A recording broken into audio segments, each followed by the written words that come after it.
Craving the coffee flavor you love, but without the caffeine? Kachava's got you covered with their newest coffee flavor. This all-in-one nutrition shake delivers bold, authentic flavor, crafted from premium decaffeinated Brazilian beans. With 25 grams of protein, 6 grams of fiber, greens, and so much more. Treat yourself to the flavor and nutrition your body craves. Go to kachava.com and use code NEWS. New customers get 15% off their first order. That's KACHAVA.com, code NEWS.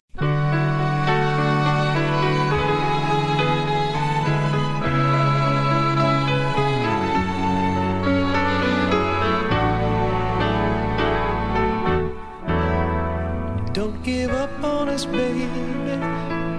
Don't make the wrong seem right. The future isn't just one night. It's written in the moonlight, painted on the stars. We can't change ours. Don't give up on us, baby. We're still worth one more try. I know we put a last one by. And good Thursday morning to you. This April the 16th, taking you back to 1977 with that song from David Soul, 49 years ago. Does the name David Soul mean anything to you other than from his number one hit that you just heard, Don't Give Up on Us? It went to number one on this day in 1977 on the U.S. singles chart, also a number one in the UK, and it was David Soul's only number one hit in the U.S. But David Soul, I think anyway, beyond that number one hit, the only number one for him, was better known as one half of the TV cop show Starsky and Hutch. David Soul was Hutch. Paul Michael Glazer was Starsky. And David Soul, I guess, moonlighted a little bit, acting and singing. And he took Don't Give Up on Us to number one on this day in 1977. So there you have that. And I was trying to think of other actors, TV actors who also sang. I think Rick Springfield kind of went the other way, right? Because Rick Springfield was on General Hospital, but I think he was already putting out music. I don't know. And did Rick Springfield put out a lot of music? I'm not so sure about that either. Jesse's Girl, of course, is the big one that comes to mind. I didn't follow Rick Springfield's career a whole heck of a lot, but I know he was on General Hospital at one point, as was Wayne Gretzky. And so we'll just leave that right there. Stream of consciousness for this point in the show at least ends at this moment. I do have to ask my good friend Devin, who is running the board back in Kitchener, to just readjust the camera he's got set on our call screen. Because, there we go. Because I saw the color that indicated somebody was there, but I couldn't see the name. No, you were doing better before. Dev, don't move it back. Yeah. Perfect. You see how that works? We're live switching, we would call that, here on the show. He's got it set perfectly now, so I can see names. I can see the important clock. Why is the camera moving? I can't see. Okay, now you're good. Don't breathe, Dev. Do not breathe back at the boardwalk. Okay, everything is now perfectly aligned. I can see the clock. I can see the call screen. I can see the names on it. And as you know, the minute we begin the show every day, our phone lines are open to you. Even when I'm on the road, as I am right now, up in the Sioux, 519-570-2545, star 570, and 1-800-570-5715. Let's go to the phones because Doug, of course, my new co-host, is there. Listen, Doug, before you start, can I ask a favor? Doug?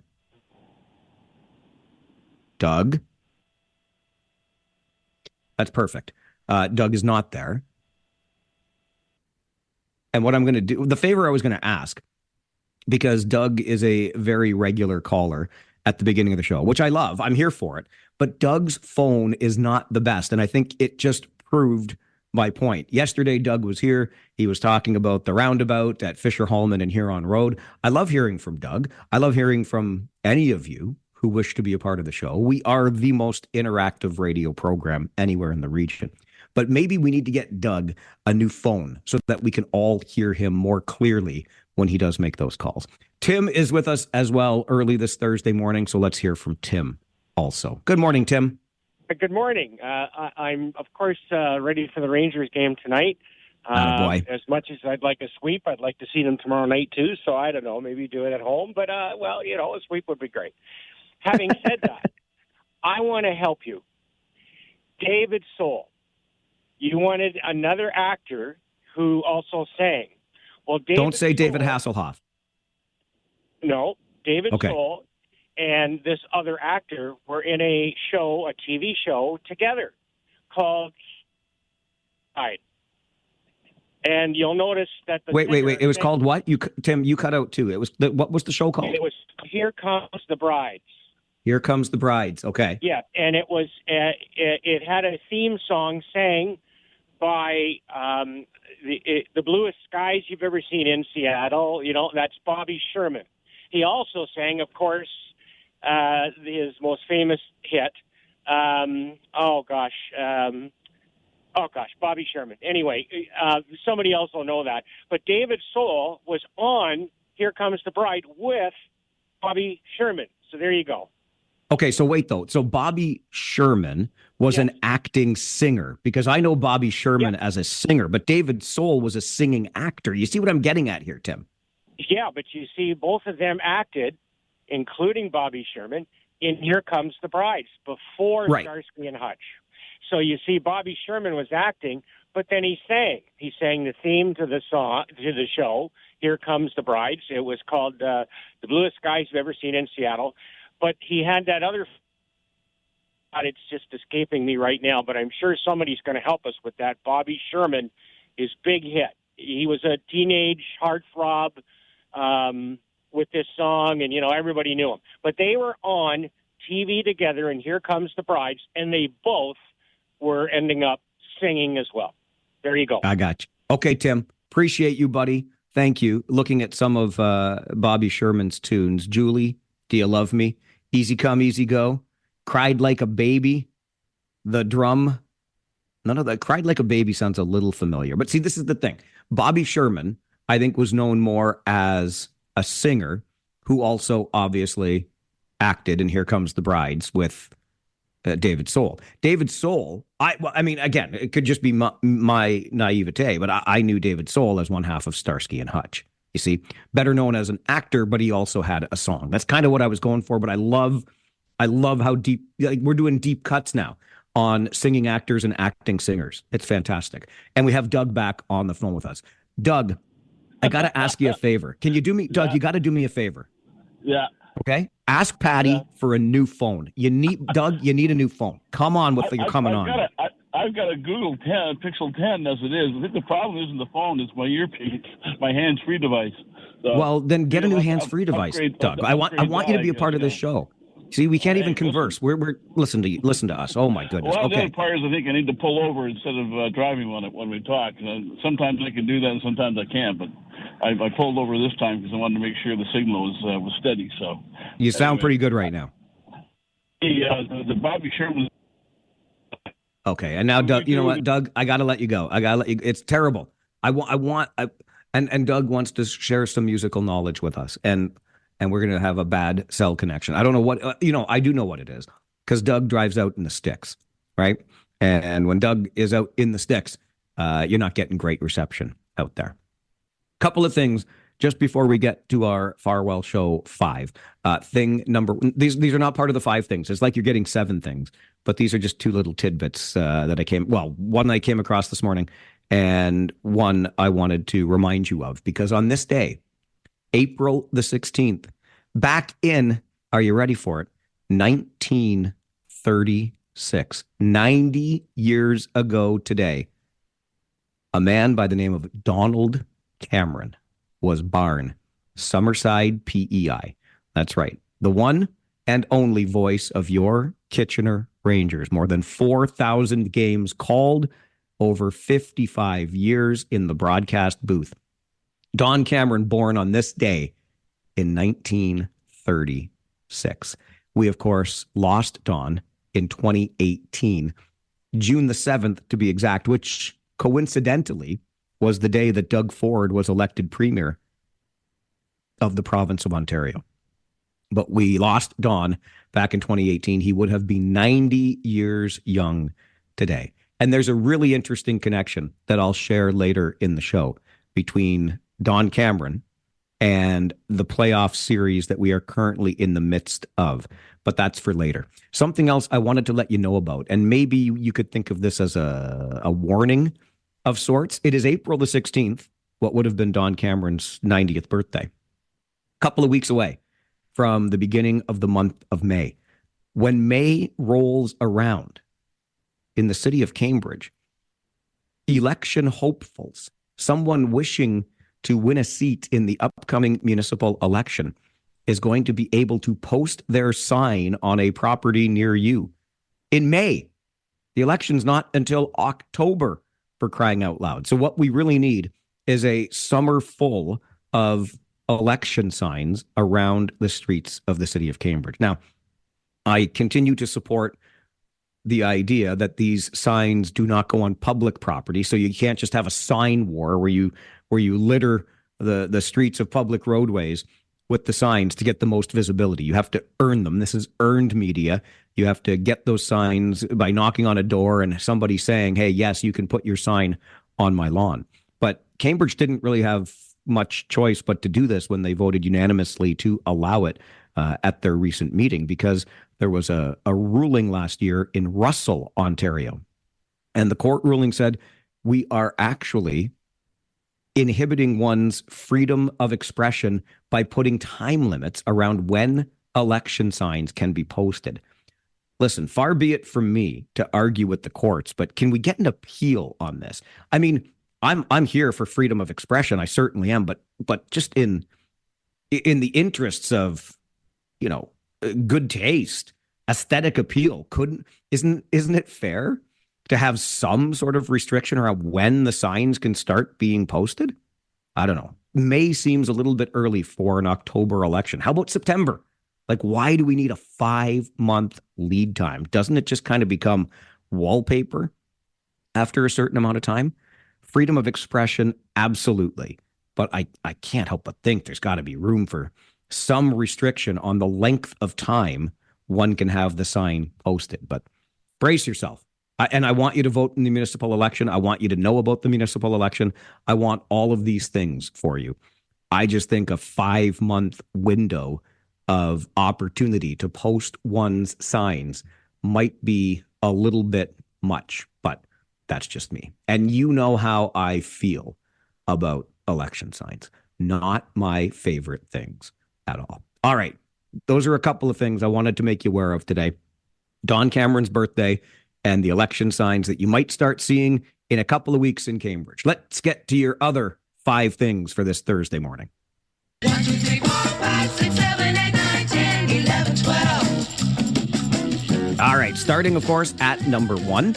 And the cost of policing Waterloo's illegal St. Paddy's Day party this year was up about 3%, coming in at more than $320,000. That's compared to about $309,000 last year. In the past 5 years, the annual street party has cost taxpayers, that's us, it's cost us more than $1.4 million. Police Chief Mark Kroll and Police Board Chair Ian McLean say it's time to bring forward new ideas to end the party. Hello, is this thing on? Hey, Chief Kroll. Hey, Board Chair McLean. Change Reading Week.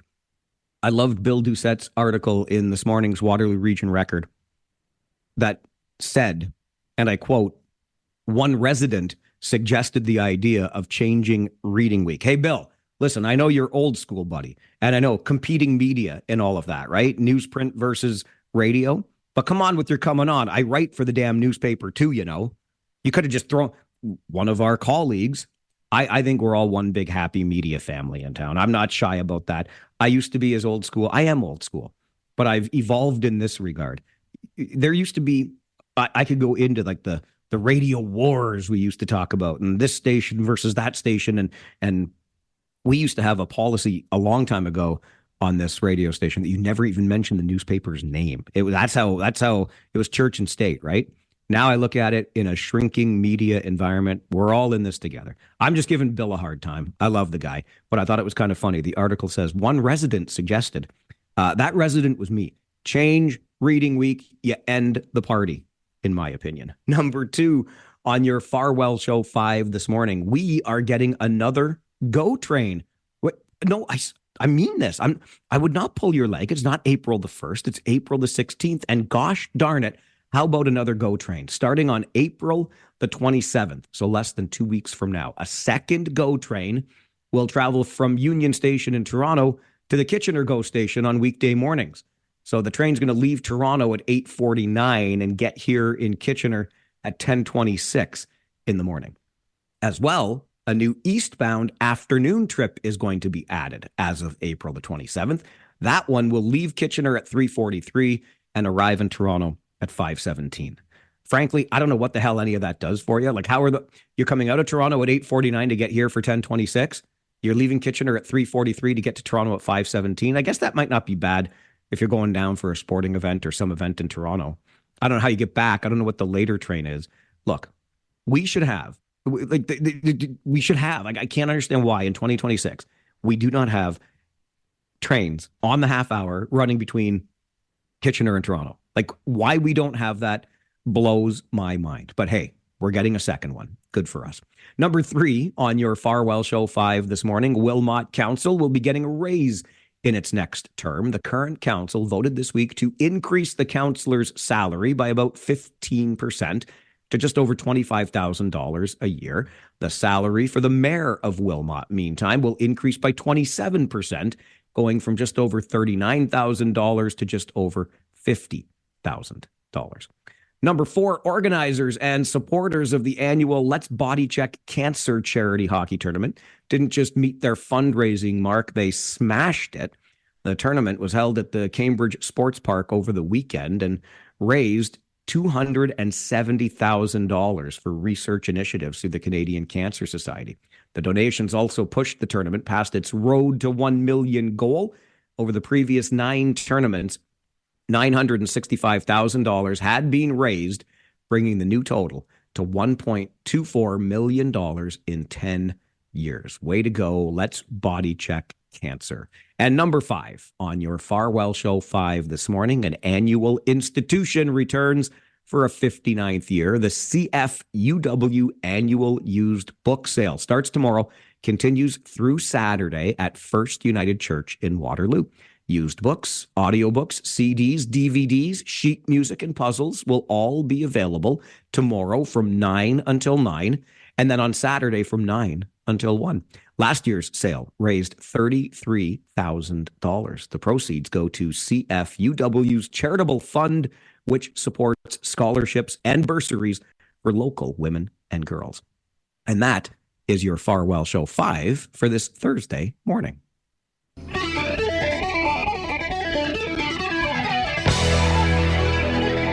As God is my witness, I thought turkeys could fly.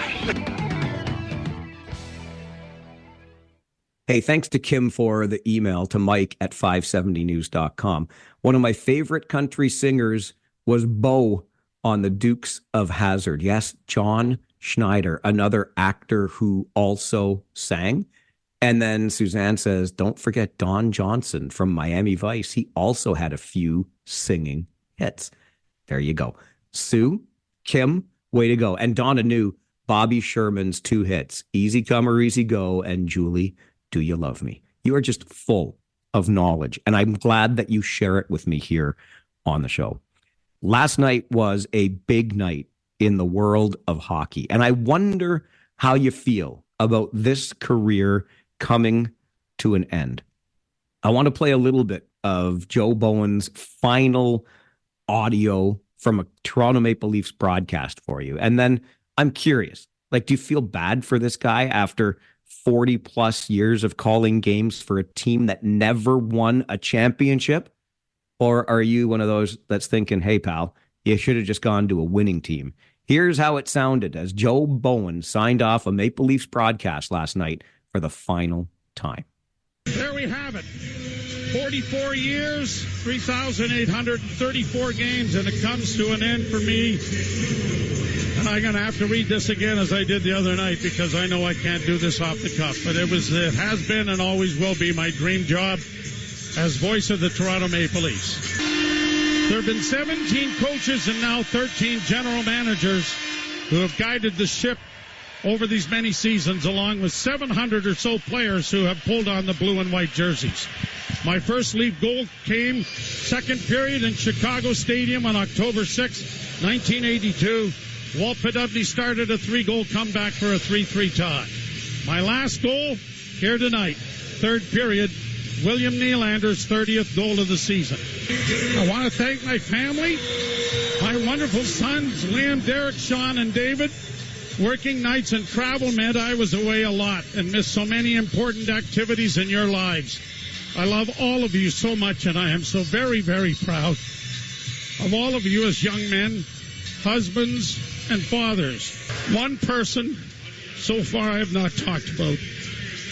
I want to conclude my remarks by thanking my broadcast partner for the past 28 years, Jim Ralph. Not sure what to say about this man. Each night I come to a game to watch it with a great friend. He's been like sitting at a bar with your buddy commentating on the game while telling stories and laughing. Always laughing. So many nights we would finish and someone would comment on the broadcast. But it wasn't about this great call or Holy Mackinac, that piece of brilliant analysis. It was always, you guys had me howling over that line in the second period. I can't thank you enough for a wonderful friendship, buddy. I love you. I don't have anything else. That is an emotional Joe Bowen last night as he signed off the Toronto Maple Leafs broadcast for the last time. How do you feel about the guy that called more than 3,000 games over 40 plus years for a team that never won? My heart goes out to him. But what a beauty. There will never be another. This is the Mike Farwell Show on 570 News Radio.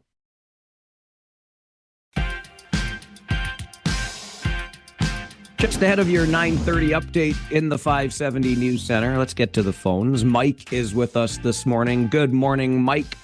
Good morning, Mikey. Yeah, he was pretty emotional, Mikey. And oh, man, that's something, eh? It is. And remember, Mikey, all the calls that me and you would talk about, how he was freaking out, in the playoff games, that he, how emotional how excited he would get. Is nobody else could call a game like he can for the Leafs. And it is too bad that they never won the Cup for him. But maybe, we win the Cup. Next time we win the Cup, we'll be able to bring him back just for a game or something. But there's nobody else like him, Mikey. And me and you always would talk about Joe, how he would freak out and stuff. But he'll be missed, Mikey. But, he was classic, wasn't he, Mike? He sure was, Mike. Great to hear from you today. Thanks for the call. Go Rangers, Mikey. God, I love it, buddy. Go Rangers. We're going to have a Rangers game day preview this morning at 11:30. Get you all stoked for tonight's game. Let's quickly go to Dennis before our news update. Dennis, I got about 30 seconds, but would love to hear from you about Joe Bowen. Quick story, secondhand. I have a couple of good buddies that from Sudbury, and for some reason they went to University of Windsor. And what would happen on Saturday night is they would turn down the NHL game, and Joe would call, Foster Hewitt would be turned off, and Joe would call the game. And Joe said, my goal in life is to be the Leaf announcer. Amazing. Absolutely amazing. His banner hangs up in Sudbury when we go to the Sudbury Arena to play the Wolves. Right. Well, guys want to be a doctor or this or that. Joe wanted to be something that was pretty rare, wasn't it? Amen to that. Dennis, great to hear from you. Thanks for the call. And with that, we'll get to the 570 News Center for our update. Thanks also to Michelle and Andrea. Jack Wagner, another acting singer. So there you go. We should have, you know what? It's going to be an All Request Friday theme coming up. Not tomorrow. I'm not going to be there tomorrow. I've got a travel day. But how about that? Some acting singers. Jack Wagner, what a stud. All right, an update from the 570 News Center, and then let's talk about getting graded on your attendance in high school. This is the Mike Farwell Show, 570 News Radio.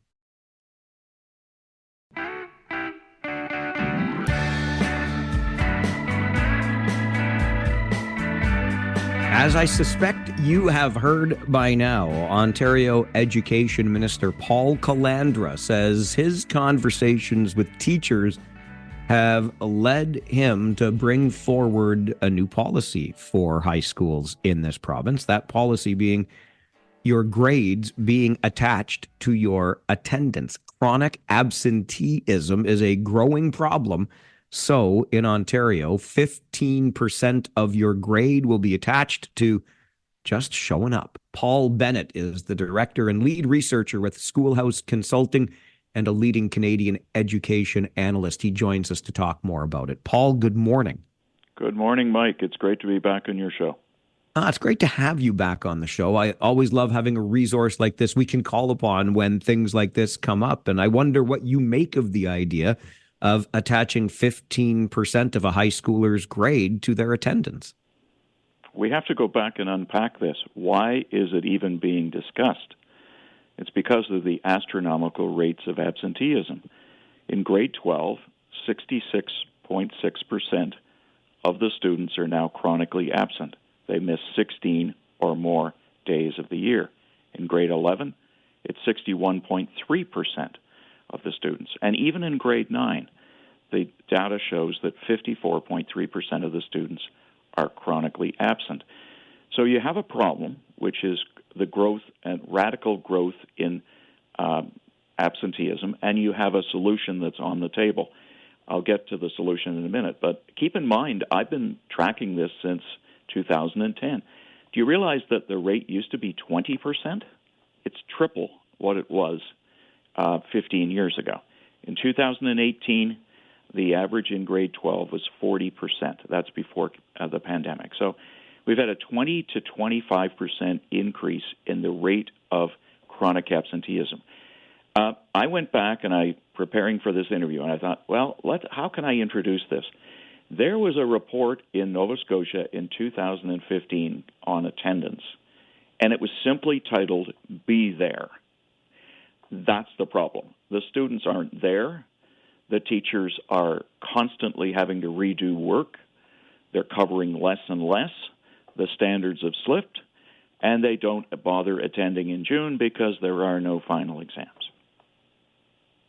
So those That's standards, what's going on. Right. So, and when you talk about those standards slipping because of this chronic absenteeism, we're not even delivering the amount of curriculum perhaps we used to. Oh, no, far from it. Teachers are consolidating what they teach. They're offering less and less. Summative assessment is what final exams are. That is supposed to be assessing you for the whole year. They've even given that up. They now only assess part of the year through projects and things like that. Now, there's something else going on, though, Mike. AI has dramatically affected student assessment. You cannot use the vast majority of former forms of assessment, such as I would say term essays, written assignments. They're all using ChatGPT. So forms of written assessment are kind of obsolete. So the government, I think, is wise in bringing back exams because they have to do something. There are no other reliable ways of assessing students other than time-limited, teacher-supervised forms of assessment. That is exams. Does attaching a grade to attendance, is that something that could improve attendance in class? Is that going to solve this problem? I would suggest it's a solution that is way ahead of its time.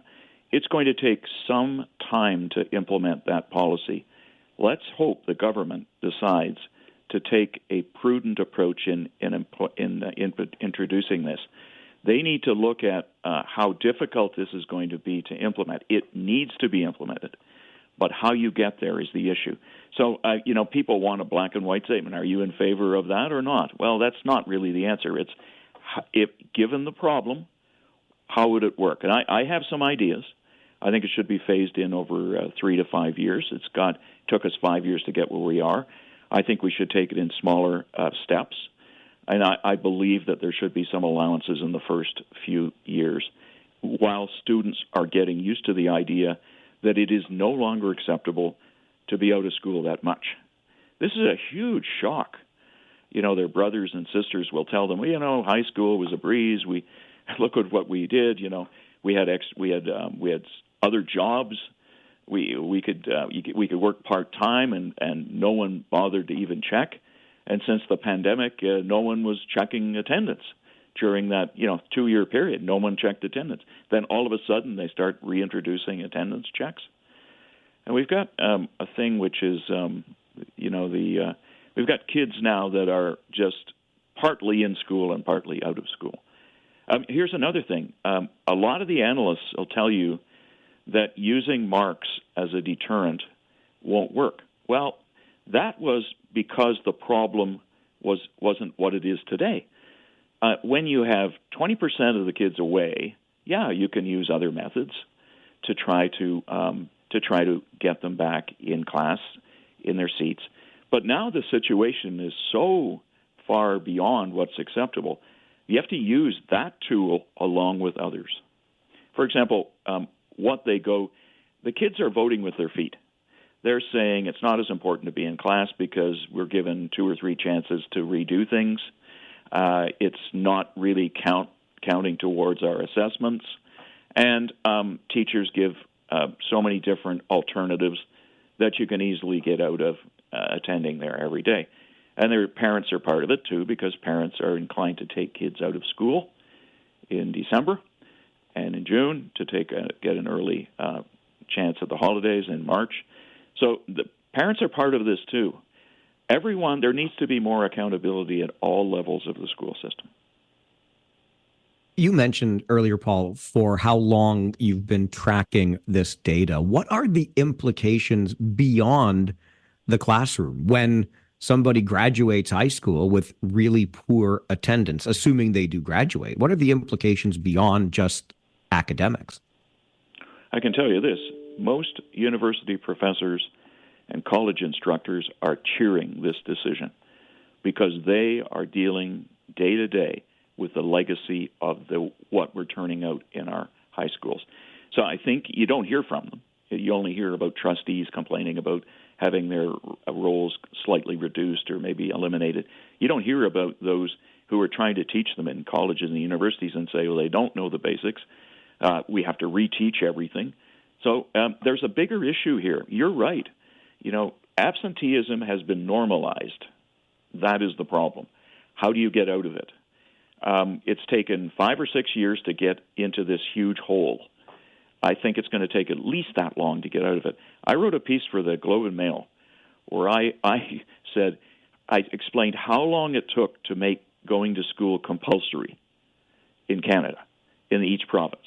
It took about 15 or 20 years to get the idea accepted by parents and by students that they were expected to be in school and being there was something that was required. I was arguing 2 or 3 years ago we could be facing a situation where people no longer assume that they're expected to be there because it's gotten to the point where you can take as much time off and there are few, if any, consequences. Paul, always great to get your perspective. Thanks again for making time for the show. Oh, my pleasure. Thank you, Mike. Paul Bennett joining us, the director and lead researcher with Schoolhouse Consulting. It really resonated with me when Paul talked about parents playing a role in this as well, taking their kids out of school in December or June to get an early start on summer holidays or Christmas break. I remember when we were kids and some of my classmates, had those privileges, I guess I would call them. I was kind of jealous, the Friday before March break or maybe a couple of days, or maybe they take the whole week and make it a 2-week March break or the earlier leave at Christmas time, etc., because their families would travel. And we never, ever, and I remember it was a thing because I'd be like, well, why do my friends get to leave school? Like, why don't we take our vacation early or whatever? And maybe it comes from being raised in a household where my father was an educator and education mattered. We took no extra days off. Yes, you were sick sometimes, for sure. I remember our trips to the dentist. I've shared this with you before. All 5 kids, mom would put us together and take us to the dentist's office. And I had the option usually then of sticking around all morning for all 5 kids to go through the dentist's office and kind of get a half day off school before mom could take us to school. Or as I got older, I could get through my dentist appointment and then hike to school myself to be there for class, because attendance mattered. And what an interesting point brought forward by Paul, talking about how long it took to make education compulsory. I remember watching TV shows as a kid where truant officers were a thing, right? Chasing kids through town, kind of like Vice Principal Rooney did in Ferris Bueller's Day Off. I mentioned at the end of the show yesterday that we were going to be talking about this today, and Dave sent me an email to Mike at 570news.com. Dave is a Farwell's Force member, by the way, in good standing, number 362. But he said, Mike, I'm not sure where my work will take me tomorrow, so I thought I'd give my 2 cents regarding the 15% mark for attendance in high school. I am totally in favor, and I would advocate for an even higher percentage. As an employer that hires apprentices, I can tell you that many high school grads do not have a work ethic. They think it's like high school and they show up when they feel like it. As an employee, you are part of a team. And when a piece of the team is missing, the team does not produce. Attendance needs to be taught early, and there is a penalty for not attending. Also, being on time. As we say, if you're not 10 minutes early, you're late. That's Dave's perspective on attaching a grade to attendance. What do you think? With absenteeism now a chronic problem in our high schools, is it time to attach a part of a student's grade to their attendance in class? We'll take your calls right after this. It's the Mike Farwell Show on 570 News Radio. The kids are voting with their feet. It's not really counting towards our assessments, and teachers give so many different alternatives that you can easily get out of attending there every day. And their parents are part of it too, because parents are inclined to take kids out of school in December and in June. So the parents are part of this too. Everyone, there needs to be more accountability at all levels of the school system. That is Paul Bennett. He is a leading education analyst in Canada and the director and lead researcher with Schoolhouse Consulting. He joins us to talk about a 15% grade attached to one's attendance in high school, because the numbers don't lie, as we often say, right? Liars never figure and figures never lie, things like that. Absenteeism is chronic. We have ourselves a problem. And look, I for one, am 100% in support of this. I know I've heard a lot of commentary since this announcement was made by Ontario's Education Minister, Paul Calandra. And yes, there are other issues that need to be solved within our education system. I get that. I've heard the calls for more funding. I've heard the calls for smaller class sizes.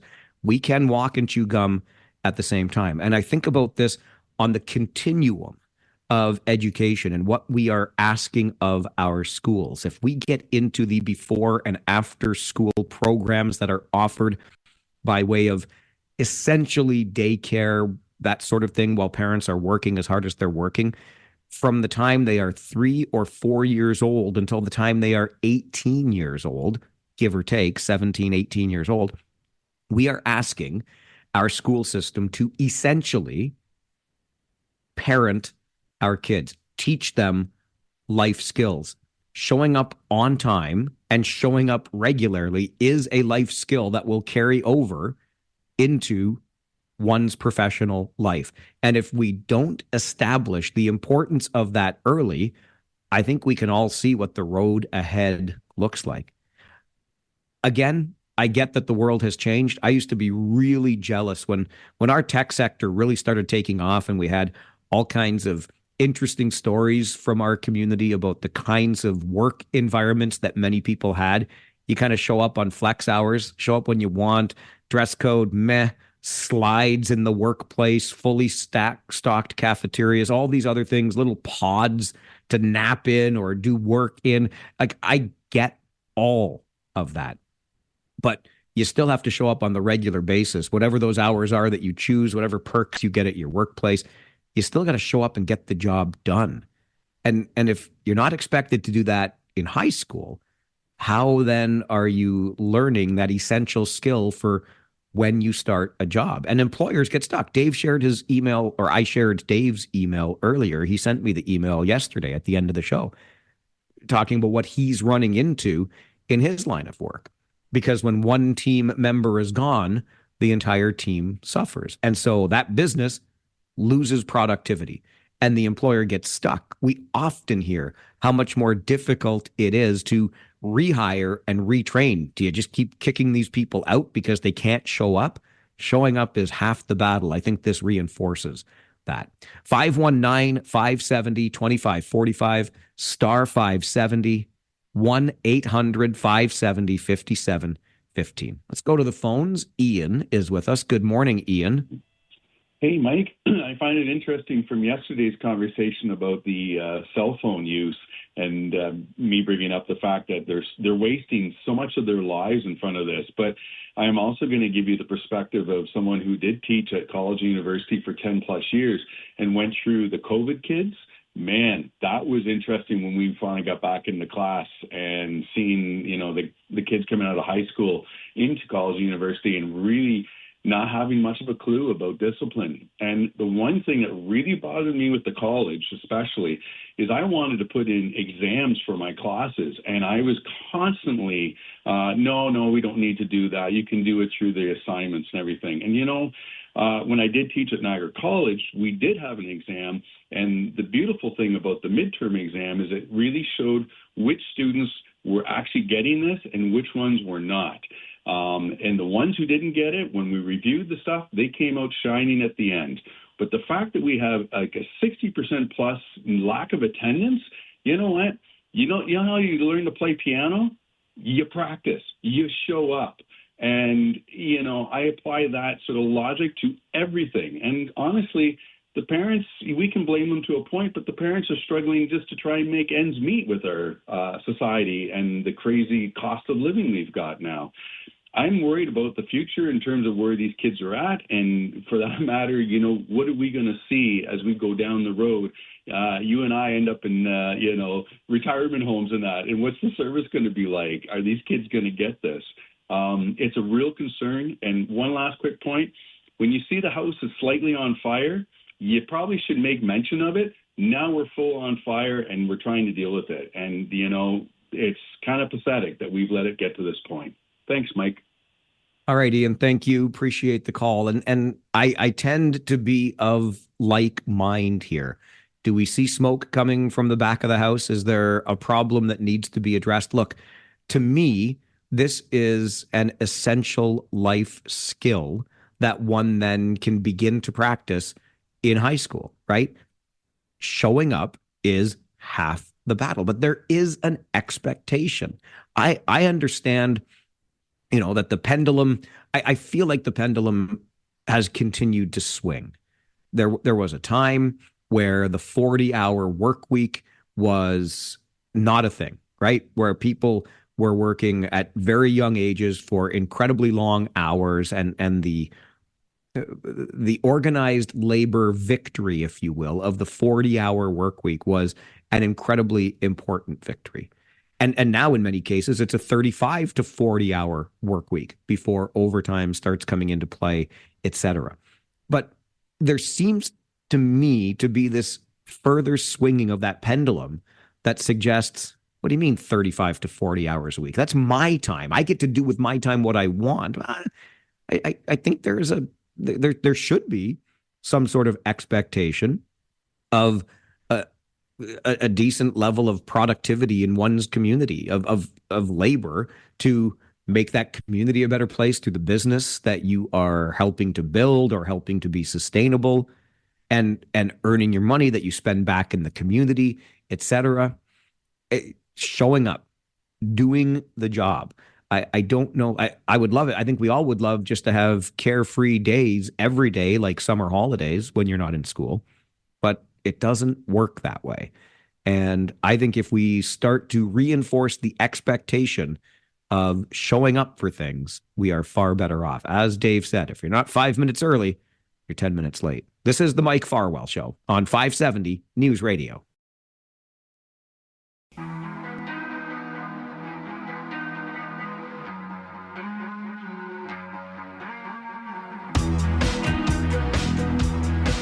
Well, you know what they say, right? The only thing constant is change. And it sounds as though change is coming to the region of Waterloo and other regional municipalities in the province of Ontario, thanks to new provincial legislation called the Better Regional Governance Act of 2026. Doug Craig is a regional councillor who represents Cambridge. He's got some concerns with this legislation and joins us this morning to talk about them. Doug, good morning. Oh, good morning, Mike. You say that this legislation, the Better Regional Governance Act, makes it evident that local government is no longer local. Why do you say that? Well, because what we're seeing now is the appointment of a regional chair, as an example, from the province that will be sitting in the regional chair's office. You're seeing strong chair's powers being installed in that office in terms of the ability of the new designated chair to overrule council, set budgets, and essentially give direction to the regional community that may not be in alignment with what people want. What if that appointed chair were someone from our community as opposed to outside the community? Would that allay any of your concerns? Well, no, from the point of view that I don't believe in strong mayor powers, and I certainly don't believe in the strong chair powers that are now coming in. I think we have had a system in the region of Waterloo for decades of collaboration and working together. We may not agree with each other. We may disagree on a number of important issues. The point is that it has always worked, and the public has always had a choice on what the direction of this region is going to be. This takes that all away. What concerns do you have with strong mayor or strong chair powers? Well, you have the strong mayor powers, they're both aligned essentially. And what they do is they allow the regional chair to set a budget, and he only needs 1/3 of council to support it to get it through. And it may not be a budget that I like or other members of council like. We may want more ambulances in the townships. We may want GO Train to Cambridge. We may want more support for food banks. And the regional chair may disagree with that. And it puts us in the position of not being able to fulfill the needs of the community. What would the impact be, Doug, of having a regional chair who is appointed as opposed to elected? What's the impact? The impact is it's the erosion of democracy. I mean, it simply is a situation where the public has been put in on the back burner in terms of the importance of their issues. I think that the regional chair elected is certainly is reflective and sympathetic to the people of the region of Waterloo, and I think that's entirely very important. And if the position is an appointed position, where do you see their loyalties lying? Well, their loyalties are obviously with the province, okay? And the regional chair, who's appointed, also has the power to fire and hire senior staff at the region. That staff will be loyal to him or her, not to the citizens of this community or the regional councillors who are put in place to overguard what's going on in terms of everything that's happening at a regional level. What other evidence have you seen, Doug, that this provincial government is centralizing power or decision-making at Queen's Park? Well, if you look at the strong chair powers, okay, that's the first thing. The second thing you're looking at is a reduction, the MZOs that the province put in, the ministry zoning orders. You have the Ontario Special Economic Zone Act, where they're reshaping the airport in Toronto with no public consultation. You have a limitation now being put on by the province for freedom of information, which I think is crucial in terms of the public understanding what's going on behind closed doors. You have just recently, we just heard that they're reducing trustees, school board trustees, and having an impact on the school boards in terms of limiting their powers and ability to function and be responsive to public needs. These are all examples that are taking place. In fairness, Doug, and I'm always fair. Go ahead. I know you are. Look, you and I, and we've had many a good conversation over the years. So, all right, Mike. Okay, so here we go. On the transparency issue and freedom of information and the difficulty, I don't disagree. But how many NDAs have we had regionally, particularly around the Wilmot Land Assembly? We just recently had one around the working group that is trying to solve our water crisis. NDA, and this is with elected representatives. And then the water problem in and of itself. Look, that's a massive issue that our region elected has kind of messed up. Why shouldn't we give somebody from Toronto the power? Maybe they can do a better job. Well, I don't think they can from Toronto. You have to look at Toronto in terms of their, what's the worst run government in Ontario? It's the Ontario government. They can't balance a budget, and they're going to send someone down here or appoint someone down here to balance budgets and do all those sorts of things that they promise. It's really a conflict of opinions on this. Okay, Mike? I think folks around here would like tax increases that aren't 10% or more in the region. Well, I totally agree with you. And there are a number of us on council, including myself, who have not supported those increases. But that's the collaboration of a representative democratic government. Okay? I believe in that. And I'm going to strongly support that kind of concept. Is there any room for change here, Doug, the way we govern this community? You and I have always disagreed on a one-tier system, but maybe this is trying to nudge us in that direction. Is there room for that change? Well, there certainly is, and that's what's happening.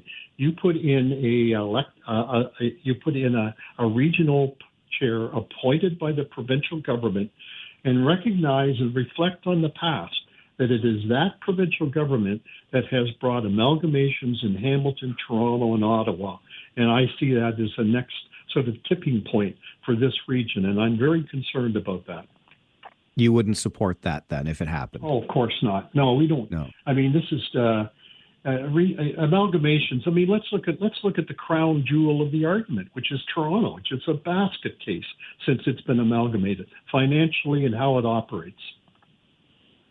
Are we really, in some senses, seeing the end of municipalities here? I know we have more than 440 across the entire province, but Queen's Park's sure doing an awful lot on behalf of cities. Well, I would agree with you to some extent that we're seeing this erosion taking place, and I think it's very troubling and very concerning. I mean, local government is local, and it talks to people. And, as a regional councillor, as a city councillor, as a mayor, I would meet people on the streets in Zares, across, my community all the time. And you would hear from people locally. You get somebody appointed by the province. I mean, their loyalty is not to the people in Cambridge, Kitchener, Waterloo, or the townships. It's to Queen's Park.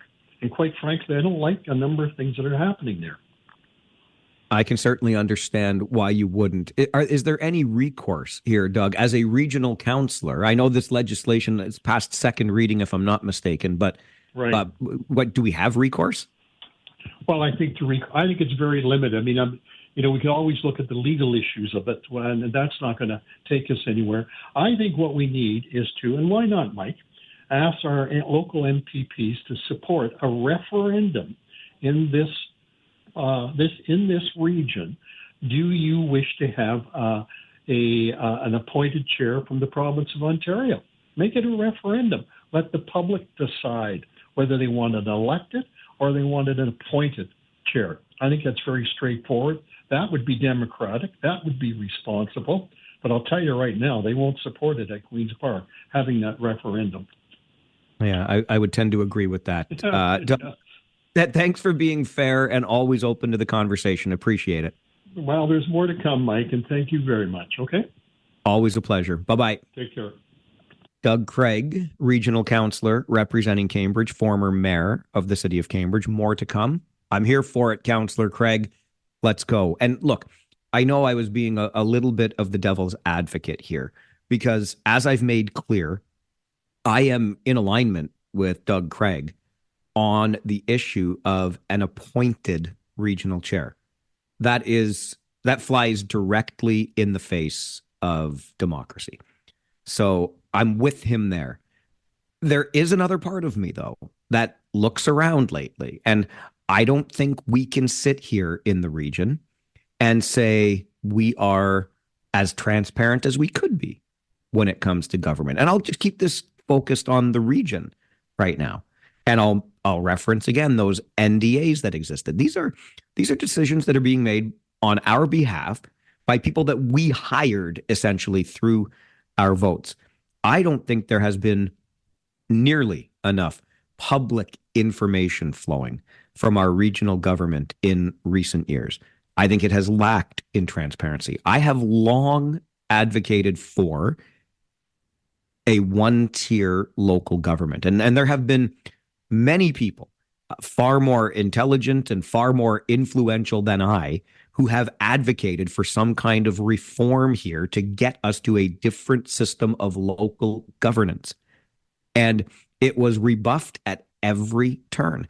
If we had taken it upon ourselves decades ago to do something as opposed to doing nothing because we wanted to protect all of our little individual political areas, then we wouldn't have somebody stepping in to do something for us. As anti-democratic as I believe an appointed chair to be, I think we are in some ways the authors of our own misfortune. And I would say the same thing about school board trustees. Doug Craig alluded to the changes that may be coming there. If we had done the job better ourselves, if we had focused on student achievement and success instead of fighting one another through, all kinds of internal legal battles for crying out loud, and that's both public and Catholic board in our region, then I just don't know that we have a really strong leg to stand on when we try to say, well, you shouldn't do it because we're doing it all right. Actually, we're not. We're not doing a great job of late in a number of areas, I don't believe. Let's go to the phones before our commercial timeout. Barbara is with us this morning. Good morning, Barbara. Good morning, Mike. With all respect to Doug Craig, who, of course, is a fabulous politician, I'm coming at this from a very different angle. I'm coming at it from the staff level, the technical level, and as a resident.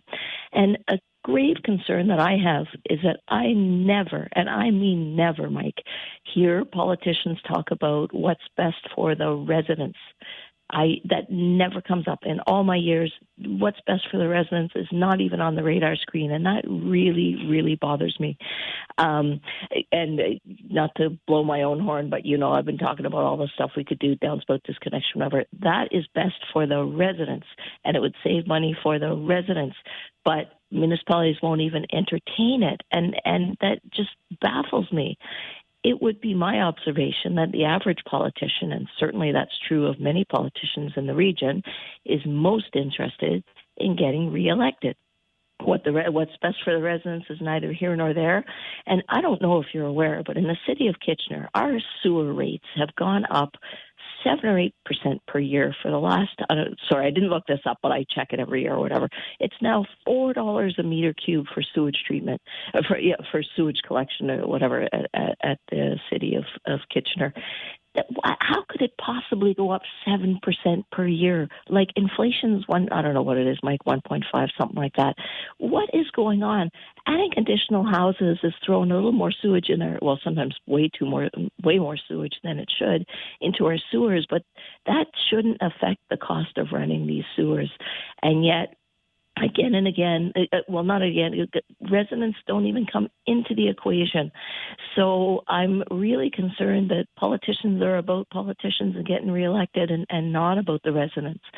And I was going to say something else about that. Yeah, and just because a regional chair could be appointed from here, it doesn't have to be appointed from Toronto.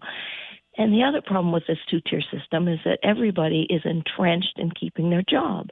So how do you get a mayor who's been a mayor for a while and really wants to, he's got power and he wants to stay there, to agree, yeah, it would be best for the region to amalgamate, or a regional chair similarly.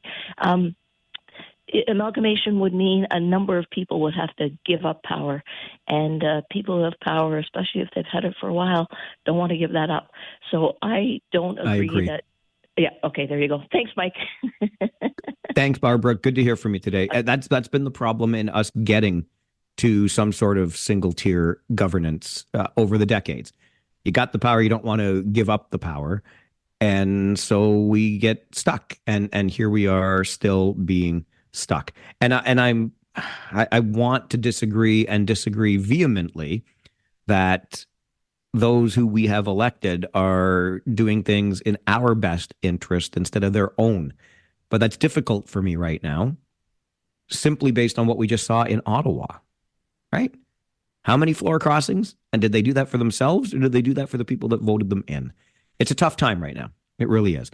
We're going to take a quick break. When we come back, it is that time of day. I'm a little bit behind, but I'll get to the story today about not everybody is a jackwagon. And I wonder, this is one of those things where I want to know, what would you do if this happened to you? You'll find out what our non-jackwagon today did. Stay with us on the Mike Farwell Show. This is 570 News Radio.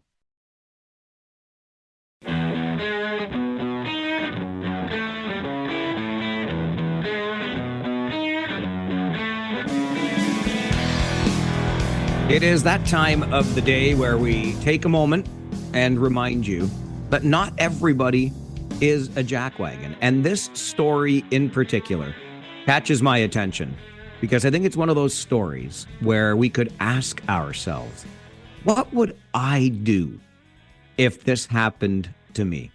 So let me tell you about Jaden Cintron. The what would you do question is this.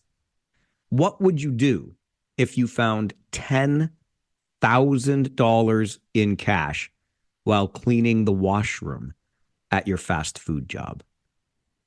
You're at your fast food job. It's your Mick job.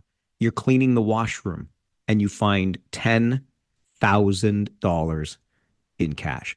Jaden Cintron, who's a Chick-fil-A employee in North Carolina, did not hesitate. He turned the money in to the HR department. But wait, there is even more to this story. When the money was returned to its owner, they offered Jaden a reward, but he refused. It was only after repeated attempts that he finally accepted a $500 reward. In Jaden Cintron's own words, I quote, "I was in the right place at the right time. But more than that, my faith teaches me to do what's right and to care for others. Knowing how devastating it would be to lose something like that, I just wanted to make sure it got back to its owner. I'm grateful I could help, and I'm humbled by the response." Jaden Cintron of North Carolina certainly qualifies as somebody who is not a jackwagon. $10,000. I have so many questions, one of which is, what are you doing carrying $10,000 in cash with you anywhere? I mean, if I was carrying that kind of cash, I would go directly to the bank. I would not be stopping at Chick-fil-A on my way there. The envelopes, by the way, there were 2 envelopes with about $5,000 in each, and they were labeled with bank names on them.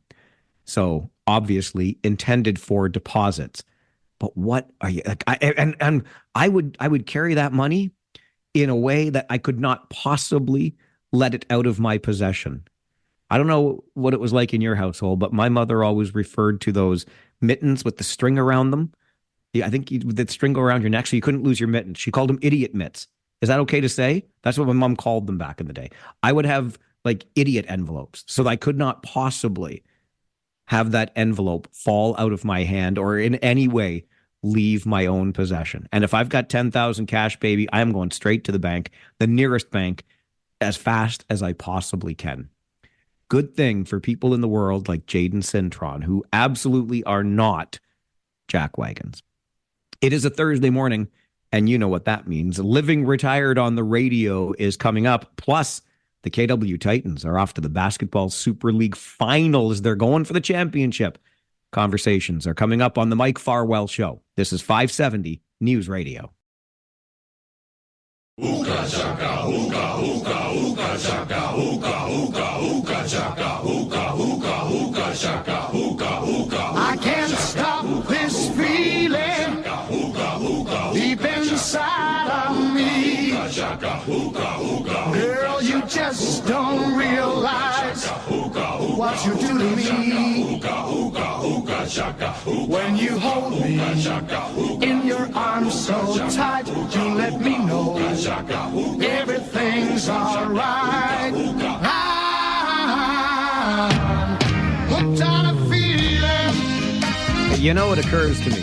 It is an intro like no other intro on this show, and it signals the start of another edition of Living Retired on the Radio. We're not Ooga Chaka-ing here. We are talking to Gary Chaka. Talk Chalk. It's Chalk Talk. Wow, we could do Chalk Talk. Gary Chalk is the author of a humor column called Living Retired. You can find it online at livingretired.press. And while you're there, livingretired.press, sign up to have the column delivered every week into your inbox like I do. You'll get a chuckle when you read it for sure. And also, you can get in touch with Gary there. And Gary would be happy to come and speak at your corporate event or your service club or whatever it happens to be.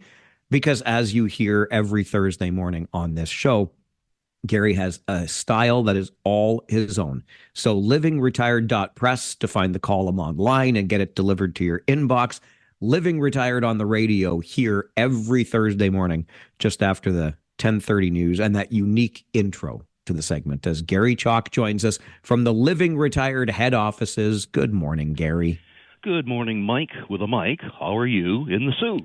I'm doing very well, thank you. That's good. You know, I didn't know this, but apparently the Sioux Greyhounds, I think they've been one of the longest-standing members of the OHL, but even long before the National Hockey League came into existence in, I think it's 1917, the Sioux had a professional hockey team in the International Professional Hockey League. Did you know that? I didn't know all of that rich history, Gary. Well done, sir. Well, I tell you, they were called the Canadian Sioux. The Canadian Sioux. In fact, they were sponsored by the wrongful dismissal lawyers of the Sioux. Anyways, hey, I want you to sort of close your eyes and just picture this in your mind, okay? Okay, I got it. I'm closed, yep. Okay, when you, no, stay awake, Mike.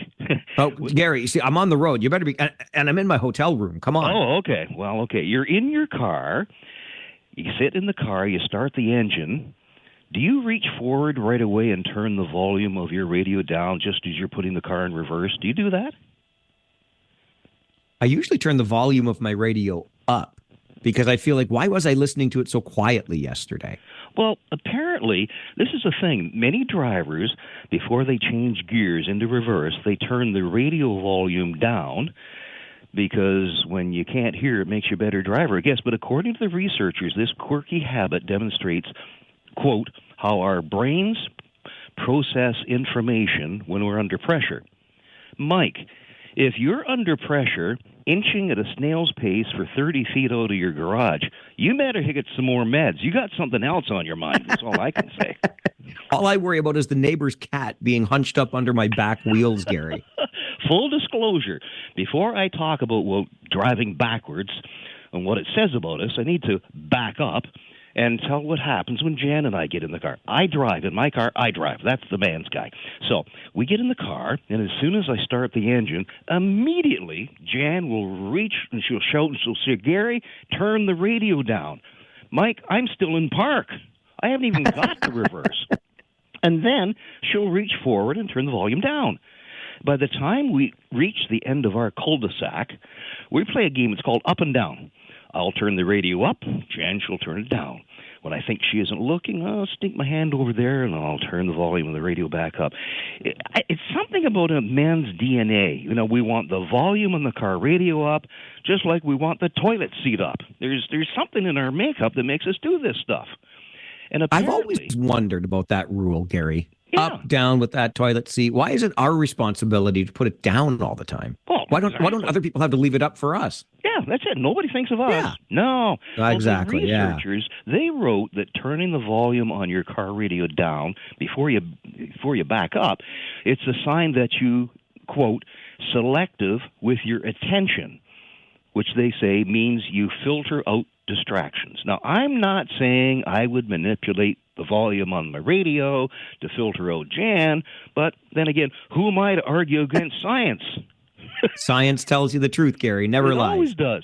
They also say it's a cognitive trait when you turn the thing down on the radio, the volume. It's a mark of self-awareness, meaning that your brain needs fewer inputs so you can perform optimally. So, you know, if you're driving along, you can just say, sorry, dear, practicing safe driving. It's going back to that science. Another trait, they said, of people who turn the radio down when they drive is they're making a clear choice. Now, picture this in your mind, people making a clear choice. You're at the stoplight.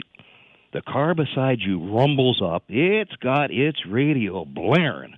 The music is thumping so loud, your hubcaps on your car are vibrating, and people living retired, their pacemaker automatically, through some app, calls 911. You can't hear yourself. And the drivers with their car radio blaring, their clear choice, what they're saying, they can't hear the siren of the police car behind them who's trying to pull them over because he's got an expired license sticker. Something's wrong with this, Mike. Well, but you can plead ignorance then when the officer gets there. I'm sorry, officer. I didn't hear those sirens. My music was too loud.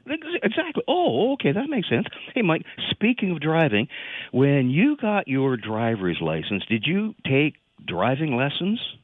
I certainly did. You did? Yeah, you bet I did. Was it mandatory then? No, but I was told that if I did it, I would have lower insurance rates, and I was all about saving some money. Yeah, well, apparently the lessons they do help, I guess, when you get to the road test of your license procedure. This is a true story, Mike. I did not have official lessons. My dad took me out to the parking lot of Walmart on Sunday night at 9, and I drove around that thing and sort of pretended I was coming to intersections. But back when I did my road test, this was it wasn't even the Kardashian era. I think it was the Brady Bunch era. But the guy sat beside in the passenger seat, and he turned the visor down to sort of hide himself somehow, and he would instruct me what to do. Okay, Gary, I want you to do this. And I was doing all fine. And then he said, Gary, I want you to turn left at the next intersection, which I did. It was a couple of blocks up. There was no stop signs, no traffic lights or anything. And he said, I want you to turn left, which I did. Then I heard him say, okay, Gary, that was a good turn, but you need to get over in the right-hand lane. This isn't a one-way street. You're in the wrong lane, and there's a car coming right at us. And I still passed. Gary, I want to talk to that instructor, please. Can we go back and retroactively take away your driver's license? Yeah. Oh, boy, I'll tell you, you could do that. These days, I'm convinced that driver's ed, they teach you, all the rules of the road, who goes first to the four-way stop or whatever. And then they also teach you how to make a safe lane change. You're speeding along at 140K on the Conestoga there. And if you complete that advanced driver's ed course, they'll also instruct you to how to make a safe lane change driving 140K on the Conestoga while you're texting with your arm out giving the finger at the guy beside you. It's all part of the advanced course.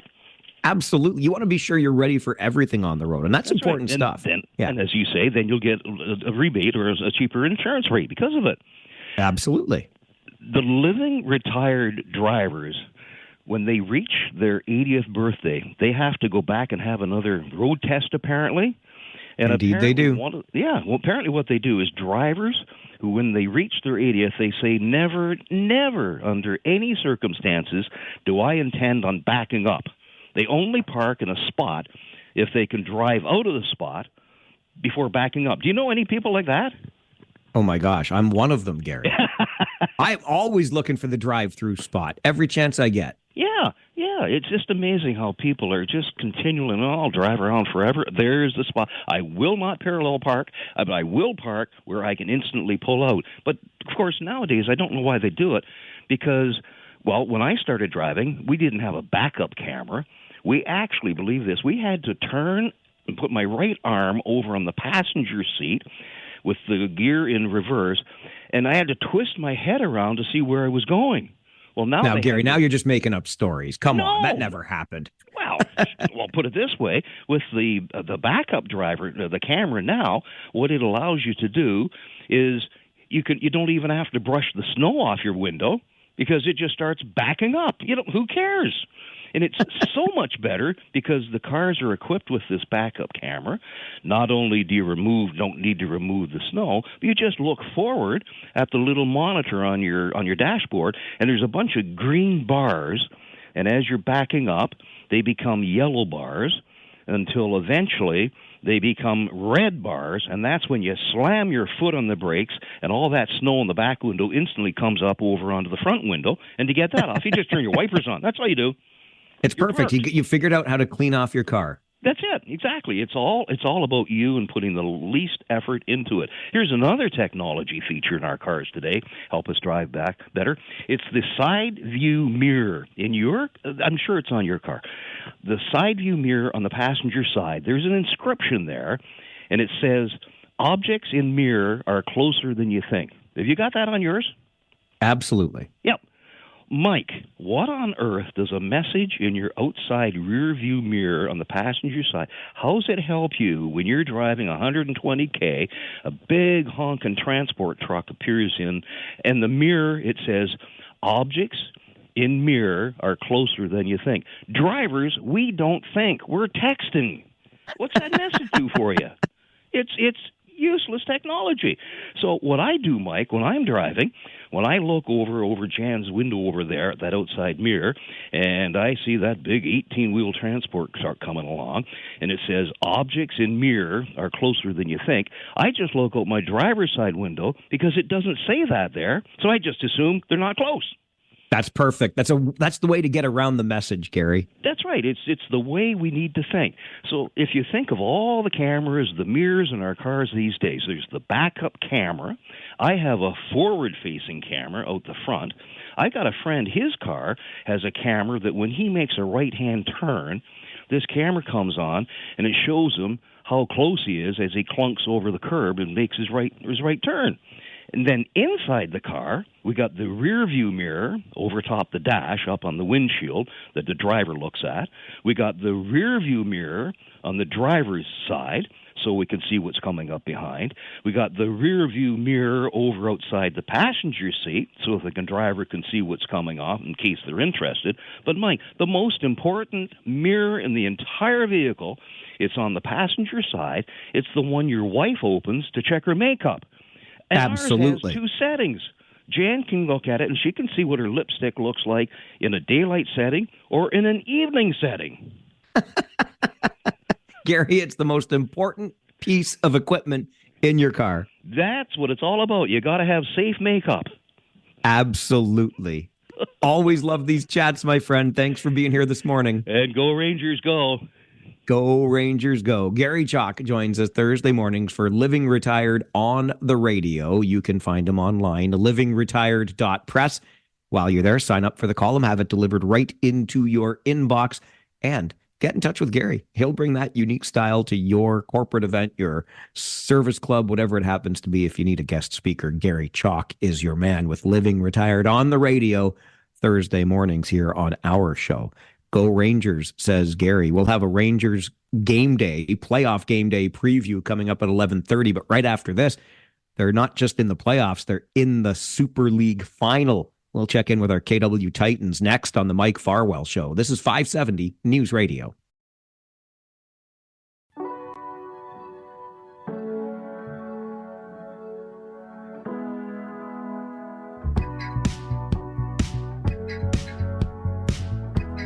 We, of course, are here in Sault Ste. Marie with our Kitchener Rangers as they take on the Greyhounds. Game 4 in their Round 2 playoff series is tonight. But they're beyond Round 2 in the Basketball Super League. They are into the finals. Our KW Titans will take on the Sudbury 5 for the Basketball Super League Championship. And the co-owner of the team, David Schooley, is on the phone with us this morning. David, good morning. Good morning, Mike. Thanks for having us on again today. Always a pleasure. Us means Coach Cliff is here as well. Cliff Clinkscales, the head coach of your KW Titans. Coach Cliff, good morning. Hey, Mike. Thanks for having us again. Appreciate it. Always good to talk to you, my man. Always good to talk to you. You had to go on the road and get the wins over Windsor to move on to this final. How did you get that done on the road? Togetherness, toughness, and having some grit. All season long, we was the best road team in the league. So familiar with our guys winning on the road, so we know we could take care of business and close out there. David, what does it mean to you to be in this position to possibly bring a basketball championship home to Kitchener? So, you know what? This is going to be a special year, Mike, for us because we want a threefer, right? We want Rangers are going to take care of business tonight. Titans are going to take care of business tonight, and then the Panthers. Our lineup is amazing this year, so I'd like to see all three championships in KW this year. I like that. I like where you're coming from, and the threefer is a nice idea. Now, Coach Cliff, it's not going to be easy because you guys are going up against the defending champs, the Sudbury 5. What does it take to beat these guys? Paying attention to details, staying disciplined, and staying just making sure we keeping our cool and staying together. Like you said, these guys are the defending champs. They have some championship DNA, but I think our guys is ready for the challenge. And all we could do is take it one game at a time and try to take care of home court advantage. And that starts tonight in the first 3 minutes, setting the tone in the series. I'm glad you mentioned that because I wanted to ask about it. Game 1 is tonight at the Kitchener Memorial Auditorium. What does the home crowd mean to the KW Titans, Coach Cliff?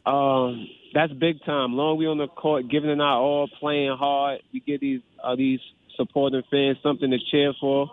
We need them to be loud. I hope everybody come out and support. Game time tonight at 7 p.m. at the Art. We in the finals. I need the whole city to be live, supportive, and happy where we at right now, but just come in here and make a lot of noise.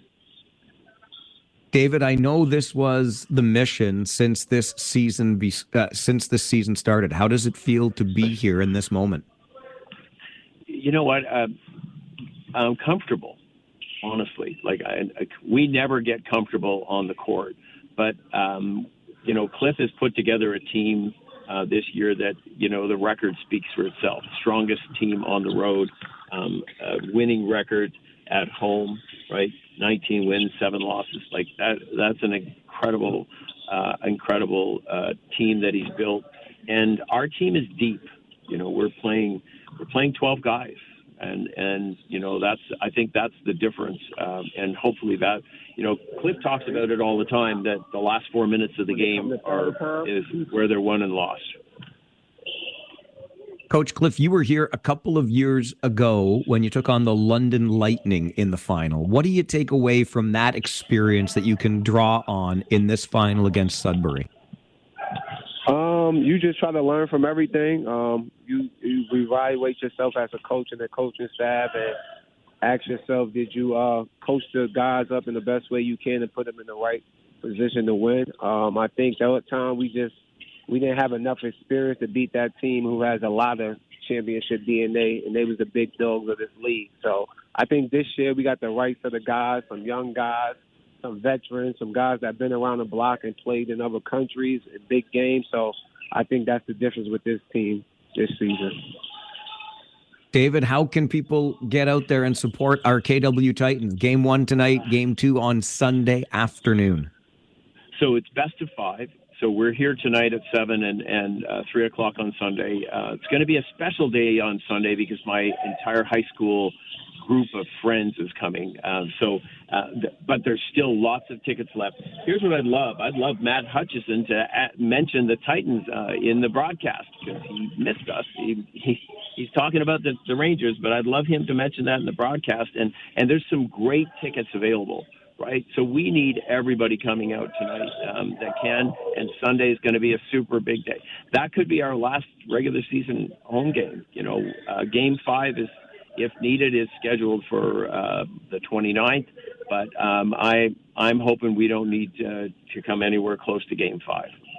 I like what you're thinking, if needed. So Sunday might be the last home game for the Titans. They take on the Sudbury Five. The Basketball Super League Championship opens tonight at the Odd. Get your tickets at kwtitans.com or at the door when you show up.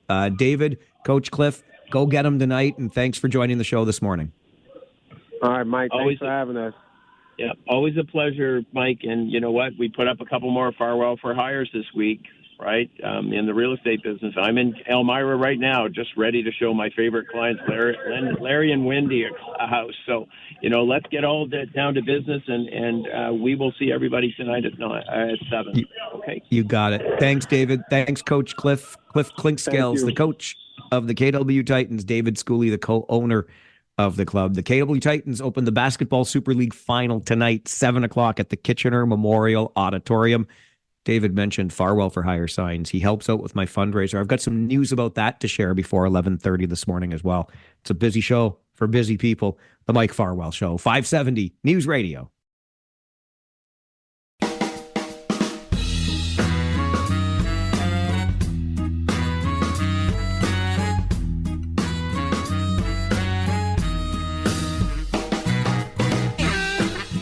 Not only do I have an opinion, I like to hear other opinions. That's what this show is all about. We have some conversations. We learn a thing or two from one another. And right now we're going to talk about a proposal for a 40-story tower in the Preston part of Cambridge. You heard that right, 40 stories, right near the corner of King and Eagle, which would be very near to, almost right across the street from, a proposed transit hub when light rail phase 2 gets into Cambridge. But 40 stories. You're going to have a chance to have your say on this at Cambridge Council coming up on May the 5th. Right now, we are joined by Cambridge City Councillor for Ward 6, Adam Cooper, to talk more about it. Adam, good morning. How you doing, Mike? Thanks for having me. I'm doing well, thank you. How are you doing? I'm very well, thank you. Getting ready for the weekend? Excellent. Let's talk about this proposal for a 40-story tower near King and Eagle in the Preston part of Cambridge. Initially, what's your reaction to a proposal for a building of that size? Doesn't really come as much of a surprise. During the meeting where this came up, I mean, I did speak to this. I basically warned that we had a lot of developers in there that are from Cambridge, and we would potentially trust to value the heritage of our downtown areas. But I said, we don't know what developers are going to come in and do something like this, and we need to protect these heritage buildings that are part of our culture, part of our past, and protect what we want the city to be. And it was a textbook case of why we need to protect some of these beautiful heritage buildings. I mean, as soon as literally within just a few days of the designation failing, staff received an application for a 40-story tower that would demolish this building. It's this area is inside what's called a major transit station area, which means that they believe if it does come that the LRT would be close to it. So it's an area where developers, they actually don't have any requirement for parking whatsoever. So it's very appealing to developers. So this was not a surprise. We've seen it happen just a stone's throw from it over at King and Fountain with the 2 large developments. I mean, there's multiple towers. I think we're talking about 7 or 8 towers that are going up. Some are being built now, and this would be right next to that. So I was quite aware that something like this was likely to happen, and it's going to continue to happen unless we can, decide what we want this city to be and decide whether we want to protect these heritage buildings or not. On the heritage front, Adam, then, just so folks understand, this proposed 40-story tower would lead to the demolition of 3 buildings along King Street near Eagle, one of them being at 210 King, which I believe is that white stone building that was the Argyle Arms. Is that right? Yes. It's Okay. what is, I'm actually not sure what it's used for now. I don't know if it still is the Argyle Arms, but that's how most people would know it, yes. Yes. Okay. And so that was the building that you had hoped to have a heritage designation attached to, which would have prevented its demolition. Yes. Yes. Okay. But as I understand it, the owner of that property currently did not want the heritage designation, hence council's decision, although not unanimous, but council decided to not slap the heritage tag on it. Yes. Well, it's quite obvious now why they opposed it. I mean, there was, they're obviously, I believe they were standing in the wings with this plan, and it takes a while to put those plans together. And suddenly they pop that out, so obviously they're going to be against it. And this happens sometimes. I mean, there's a lot of misinformation that's spread about what it means to be designated. And we've seen a lot of that in the media recently, and I see all sides of it. I mean, this was an important heritage commercial building on a main strip. I wouldn't be so eager to jump to designate, say, residential homes, especially ones that weren't so visible. Then obviously you maybe going to put a lot more weight into what the owners want. But then there has to be a lot of balance. Because, I mean, let's just say you swing completely that way to saying, every property owner needs to absolutely approve. And when people, spread misinformation about what it means to be designated, then all of a sudden we just completely lose heritage. Absolutely everything is up. All the heritage, the charm of the city is up for pillaging by developers. So there needs to be a balance. We do have a responsibility to protect the heritage of the city, as do any municipality. What responsibility do we have as city councils in the midst of this housing crisis, Adam, to get as much housing built as we possibly can? And 40 stories would obviously house a lot of people. How do you balance that with this desire to protect heritage? We balance that with there's plenty of places that these towers can be, but we're not opposed to that at all. I mean, there was a development that was on Main Street. I guess this would be, let me think, East Main Street. If you know Cambridge well, kind of you're heading out almost towards Guelph, just on the edge of Cambridge near Zayas. There was a developer there that we were encouraging them because of where it was. It wasn't in any heritage place. There was no immediate, small houses nearby by, neighbors that would be annoyed. It was appropriate. And we encouraged them. We really wanted them to go up. It's not about not having tall buildings, not having housing. Everybody wants housing. It's about putting it in the appropriate areas. And basically, it's about growth with a vision. I mean, that's what I mean. I personally, and I have many people, staff that shares, I have a vision for Cambridge. I mean, we have all the ingredients to be spoken of in the same breath along places like Niagara-on-the-Lake, Elora, Collingwood, Stratford. And these are communities that have preserved their historic cores. And they've become powerful drivers of tourism, local business growth, civic pride. It's not a hindrance. It can be a cornerstone of what those cities are.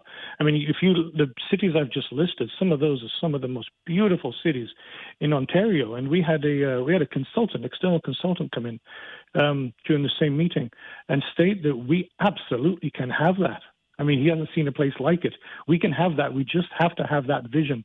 So we're going to grow, but we need to know what we want to grow into and do it with that vision and work with the developers. And there's plenty of places to put these. But when we see stuff go up like this, and it can set a precedent saying there's going to be towers going up in the middle of these areas that we want to enhance for tourism, then of course it makes us worried. Again, we don't want to grow for growth's sake. We want to growth with a vision. And I have a vision. I'm trying to follow that vision. And what is that vision that you have? Like, where would these taller buildings go in your vision? They would be going these places, basically anywhere that's not going to destroy what we consider our heritage, our charm, something that would bring tourism. And when I talk about a vision, it's, again, state places like Niagara-on-the-Lake, Stratford, Collingwood, Elora, where they have such an expansive tourism on the weekends. And we can have that. And it also doesn't mean that this is not about not growing. I mean, if let's say this had passed, and we got the designation, then that wouldn't stop them from building there.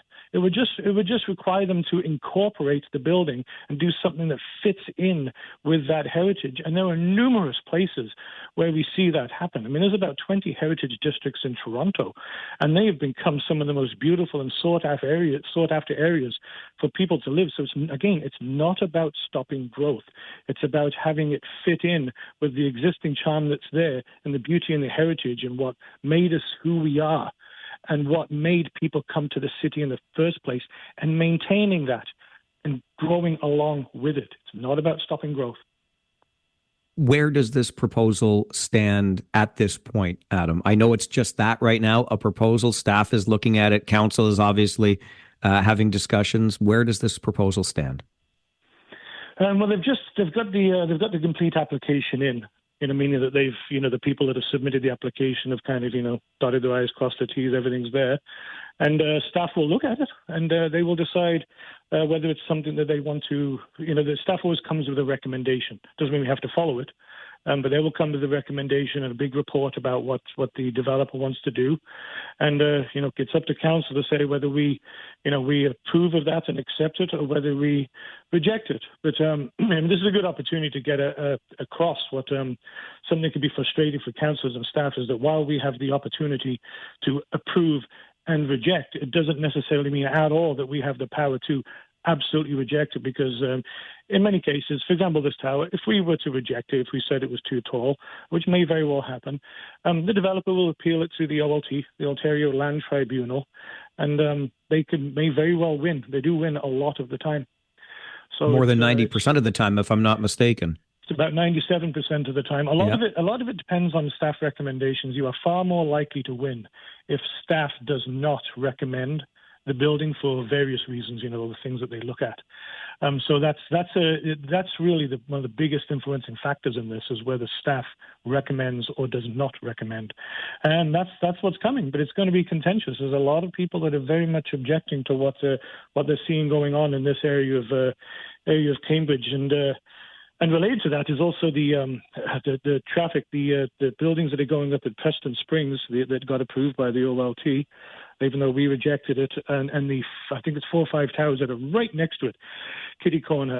The OLT actually admitted in their when they approved the one at the old Preston Springs, they admitted that traffic in this area is going to be a problem, but they were okay with it. And this building would be on top of that. So the residents in this area, and ourselves, we have a right to be concerned with what's going on there, because this is just the beginning of setting a precedence across Cambridge. Forgive me, Adam, but traffic in that area is already a problem. King and Fountain and the Eagle, it's a mess. Exactly. It's a mess. You're proving my point now. Wait till those extra 7 or 8 towers open up, and then this one. And I think of that, and you'll remember as well as I'm sure, that when Preston Springs, the hotel itself, stood, what a majestic feature that was of the core of Preston. And now that is going to be replaced by towers, and immediately kitty corner to that, as you've said, will be more towers that are already approved and being built, and then we add this one to it, and what a different view one will have of that part of Cambridge. Oh, exactly. I mean, that's why we're very concerned about what happened to Preston Springs. That was a perfect and very sad example of demolition by neglect.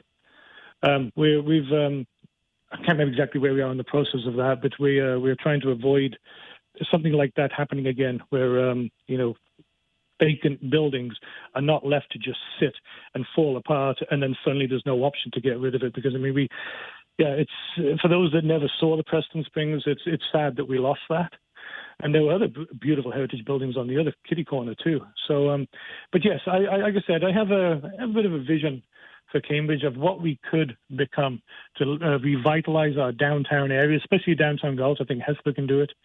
Like I said, I'll reiterate, we have all the ingredients to be spoken of in the same breath as some of the most beautiful cities in Ontario: Niagara-on-the-Lake, Aurora, Paris, Collingwood, Stratford. I'd like to see us become that. We have all the ingredients, so let's do it. But it's not going to happen if those places where we expect the tourism to go are overshadowed by 30, 40-story towers that do not take in consideration the beauty and heritage. They just slowly erode at it. And I mean, that's what I have, is growth with a vision. And I'm hoping we can follow that. And I'll do what I can to keep going down that path. Appreciate the conversation this morning. Adam, thank you very much for being here. Thank you very much, Mike. You have a good weekend. Bye-bye. You too. Bye now. Adam Cooper is the councillor for Ward 6 in Cambridge. Makes it pretty clear what he thinks the opportunity is for Cambridge when it comes to some of those other beautiful communities that we travel to just to spend our tourism dollars, right? Collingwood, Niagara-on-the-Lake, Elora, Stratford, etc. I have to admit, I mean, as much as we need housing and as much as I understand that we are in this area of Ontario that's been designated for a long time, this goes back to the Dalton McGuinty days in Ontario, okay? So don't just blame Doug Ford. I mean, you can blame him for lots of things, but this is provincial legislation, places to grow. We live in a place to grow. And I've long liked that, right? We're vibrant. We're a place that is desirable to people and to businesses, etc. There's always something going on around here. But I confess to being rather unenthused by tall condominium towers, which I see popping up all over the ding-dang place.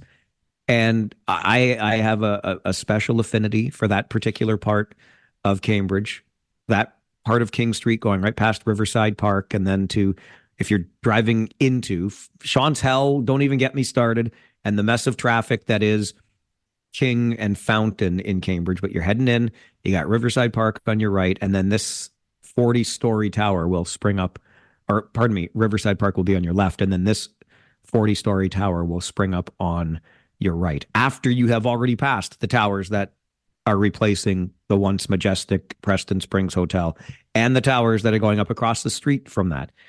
It doesn't excite me a whole lot, but maybe it excites you more. Maybe you're like, Farwell, housing. It's about the housing, stupid.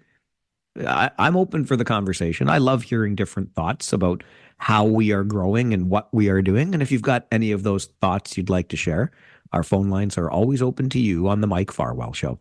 This is 570 News Radio. There's about 20 heritage districts in Toronto, and they have become some of the most beautiful and sought-after areas for people to live. So, it's not about stopping growth. It's about having it fit in with the existing charm that's there and the beauty and the heritage and what made us who we are and what made people come to the city in the first place, and maintaining that and growing along with it. It's not about stopping growth. It is an interesting conversation, and these are the crossroads we arrive at when we are in a place to grow. That's Ward 6 councillor for Cambridge, Adam Cooper, who joins us to talk about the proposed 40-story tower for King Street in the Preston area of Cambridge near Eagle. That is a major transit corridor. There will be, should phase 2 of light rail transit be completed, there will be a major transit station right at King and Eagle. So you can understand the argument in support of such a tower in a location like that. In this particular case, there was a very narrow vote at Cambridge Council where there was an attempt or an effort to designate one of the buildings that would be demolished to make way for this tower as a heritage building. But the property owner did not want that designation. And just days after council voted against applying the designation to the property, against the property owner's wishes, this proposal came forward. It's not a done deal yet. You'll get a chance to have your say at Cambridge Council on May the 5th. I suspect it will be a well-attended meeting.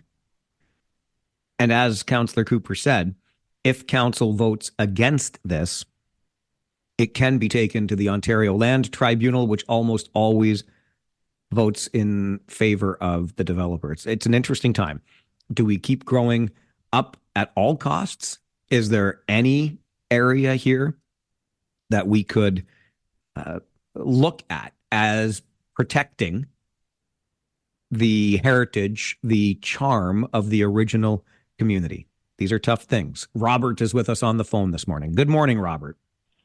Oh, hey. Yeah, one thing the fellow said is like, we want to make Cambridge, got to remember why you wanted to move to Cambridge or something like that. And the reason why I moved here is because it felt like a small town, but it had the conveniences of the city. And it really feels like we're not moving in that direction anymore. I am someone that doesn't like big city feel. Like I loathe going to Toronto. And it feels like this area just wants to be like Toronto Junior now with all these towers and everything. Honestly, my wife and I would move now, but we're letting our son finish high school. So 2 more years and then we're done. Like we just don't like it here anymore. Robert, appreciate the call and the honesty. And I hear you. I do. I loathe the trip into Toronto, and I do feel as though we are becoming very much like that city. Not exactly like it, but very much like it, with all the towers, all the traffic, all the big city problems. We're a big place, but I get it. You might have, for somebody like me who grew up here and I've watched it change around me, it certainly doesn't feel the same. And in Robert's example, came here to get away from bigger city centers. It felt smaller. It had more of those smaller town feels that he and his family like, and they seem to be disappearing. All right. I'm right up against the clock, so I won't be able to share Farwell for Hire news right at this moment, but I promise just past noon, I will share that with you. But I have to get you right now to the 570 News Center for an update. And then it is a game day, baby. A playoff game day. And we'll get your playoff game preview with Josh Piercy coming up. We're in the Sioux to take on the Hounds tonight with our Kitchener Rangers. We'll talk about it next on the Mike Farwell Show. This is 570 News Radio.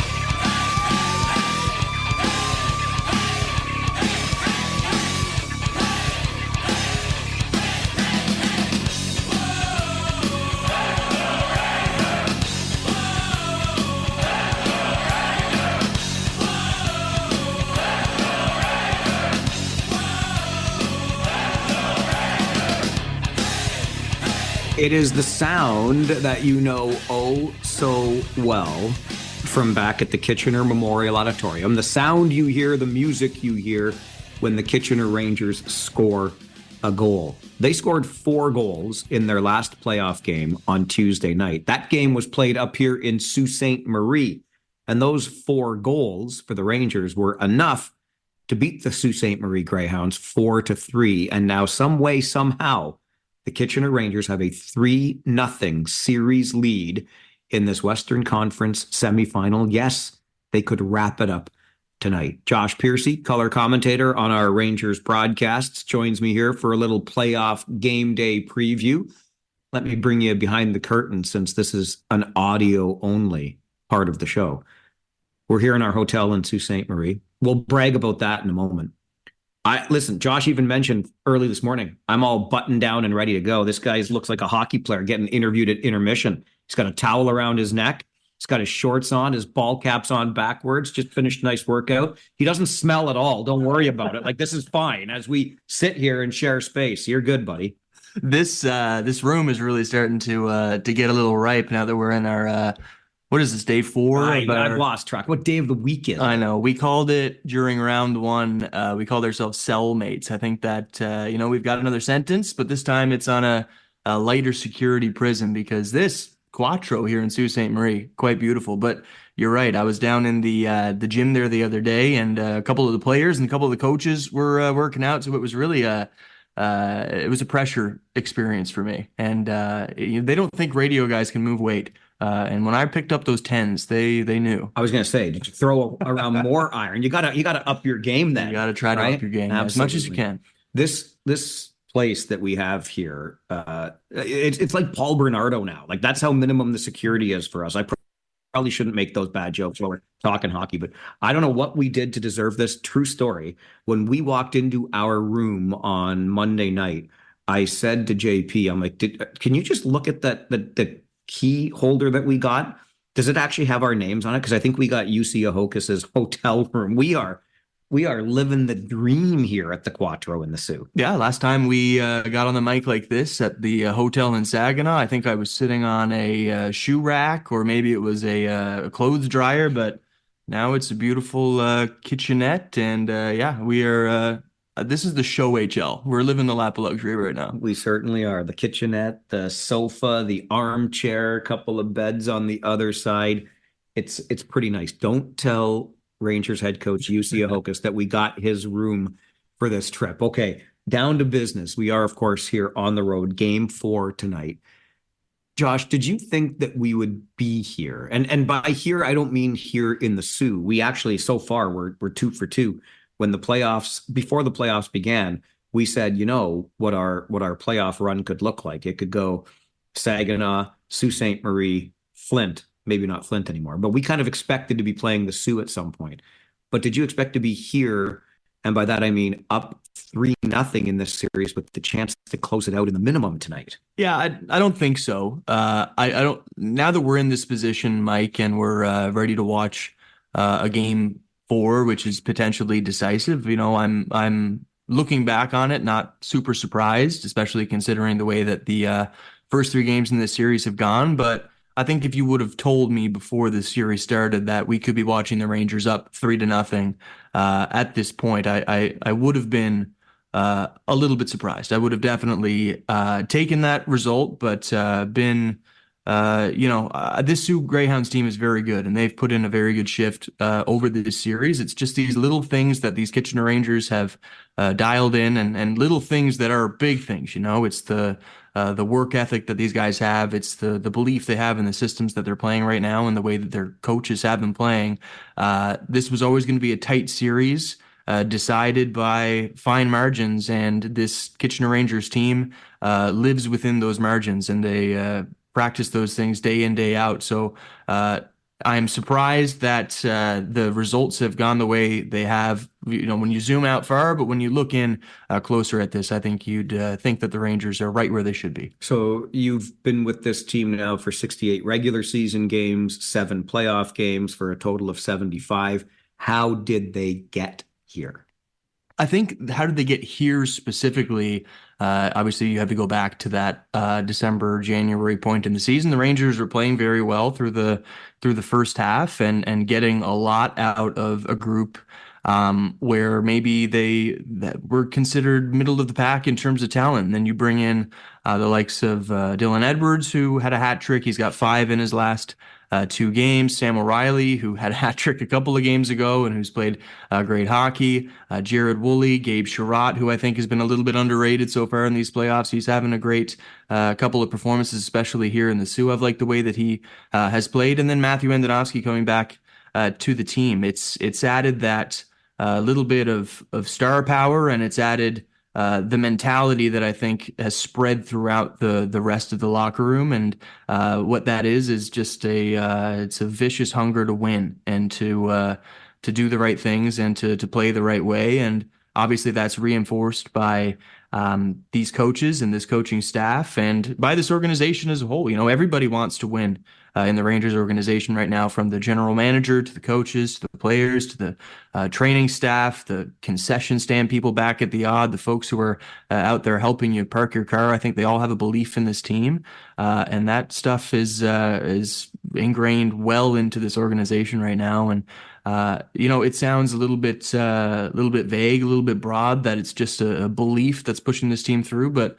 I do think that's a big part of it. You mentioned Jared Woolley's name, one of the acquisitions, of course, and it's hard to mention Woolley's name without, in the same breath, mentioning Matt Andonovski, who, of course, has always been a Ranger his junior career, but got returned from the American Hockey League's Belleville Senators just around the trade deadline as well. And it's been Matt Andonovski's job in this series to keep Brady Martin under control. Brady Martin scored his first goal of this series on Tuesday night in the Sioux loss. But I think when you look at the top 4 in particular, and probably even just go down all 6, but the top 4D for the Rangers, Andonovski and Woolley, then you've got Reed and Campbell. Alexander Bilecki is having himself a coming out party, if you ask me, in these playoffs, and put Max Diracolo with him. There's your 6D. I don't know. You're getting much better than that. And I think I'm fairly comfortable in saying Tiracolo may well be replaced tonight with the return of Andrew McNeil. He's been looking pretty hungry around here these last few days. We'll see what happens with the lineup. But defensively, and in particular, Andonovski shutting down Brady Martin has been a real key to the Rangers' success here. Yeah, listen, I saw McNeil at the gym in that little session we had there yesterday. And he threw around the tens too? The iceberg from Coburg is looking thick and strong and ready. But yeah, I think that, especially in today's hockey world where, especially with the younger guys, younger defensemen, a lot of the focus, especially for the guys who want to get drafted and want to move on to the next levels of hockey, the focus now is you want to have good skating defensemen who look up and can find shooting lanes and passing lanes and think offense first a lot of the time. So in that hockey world, to see a pairing like Andonovski and Woolley, who is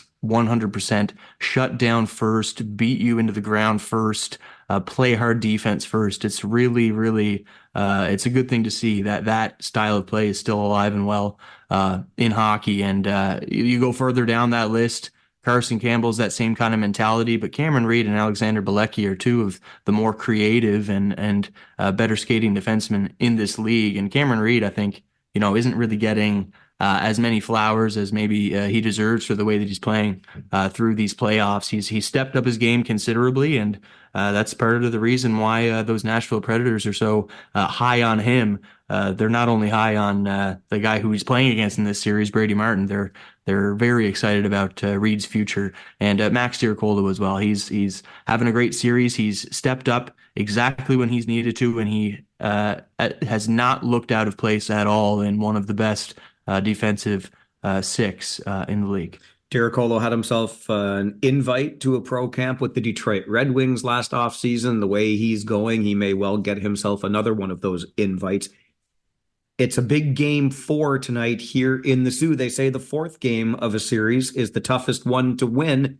What will it take for the Rangers to do that? We'll talk about it as we continue our playoff game day preview with Josh Piercy here on the Mike Farwell Show this morning. This is 570 News Radio.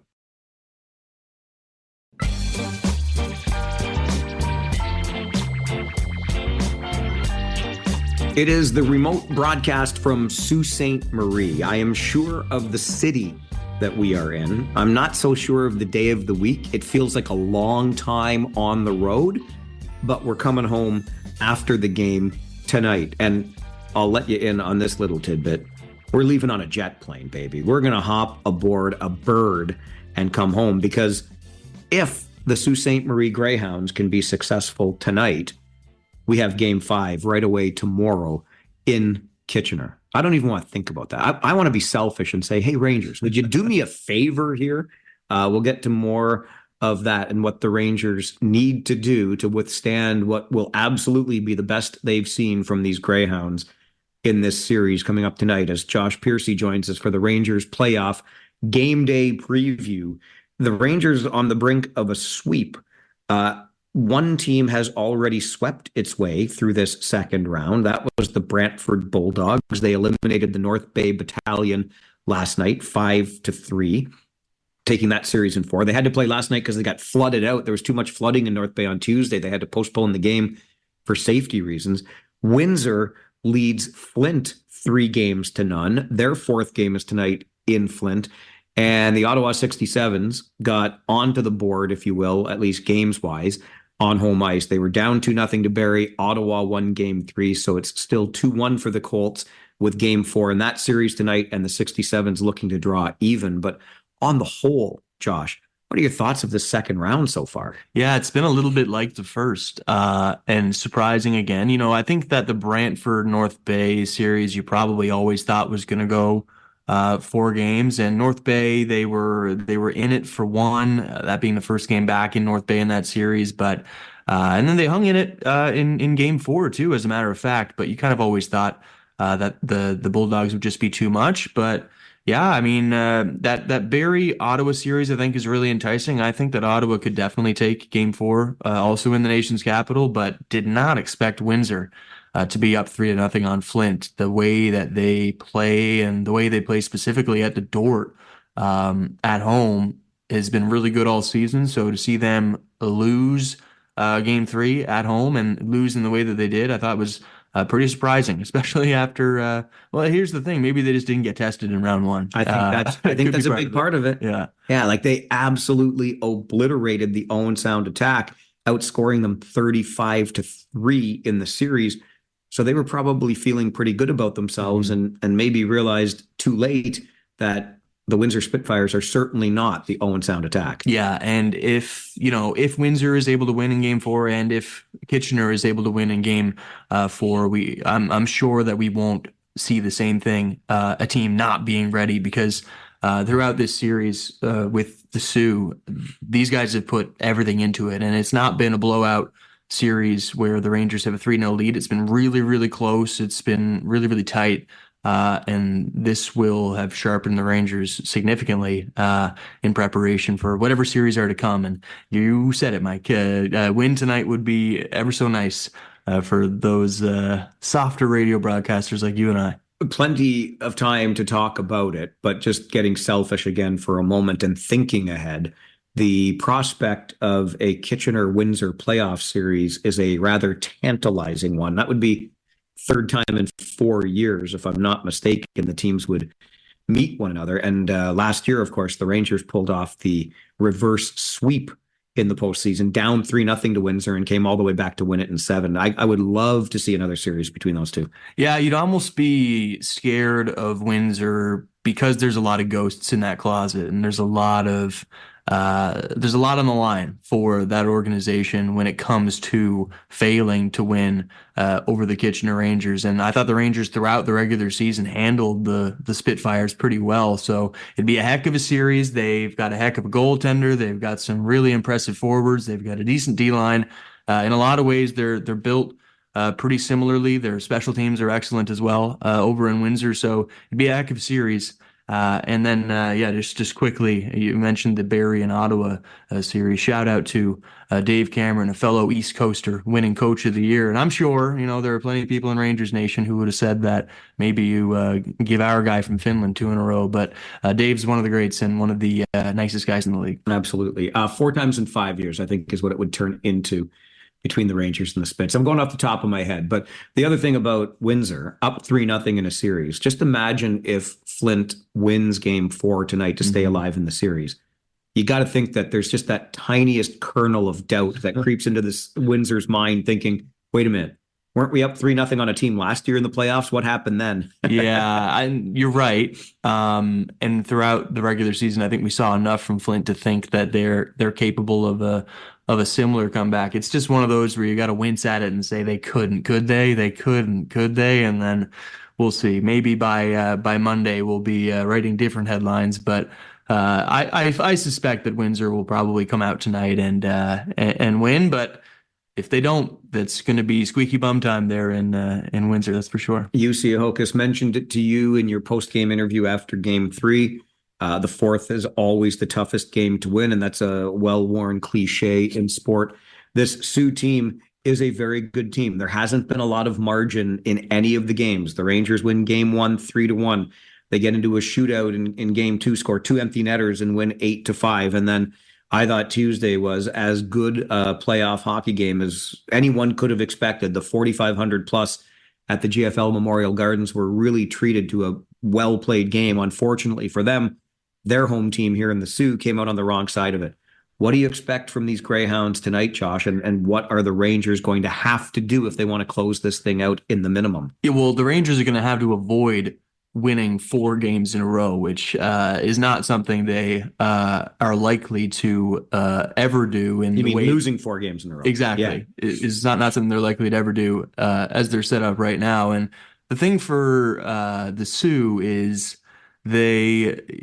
all the gloves are off now. The expectations are gone. They can just go out there and play their game without a whole lot of pressure because nobody expects them to do what they need to do. So it kind of goes both ways with that. If you're a real gamer, if you're a guy like Carter George, if you're a guy like Brady Martin, that's going to maybe make you play a little freer and 5% more intensely. But for guys further down the lineup, and especially those guys in the 3rd and 4th lines who have just really struggled to find their scoring touch all postseason long, I don't know that taking away that pressure adds much to your game. I think it actually might take a little focus off of you, and especially considering how close all three of these games have been, it has got to be a grind to try to get yourself up for it again, just to have your heart broken after another really good, well-fought 60 minutes. So if I'm being honest, I kind of expect the Rangers to maybe dominate this game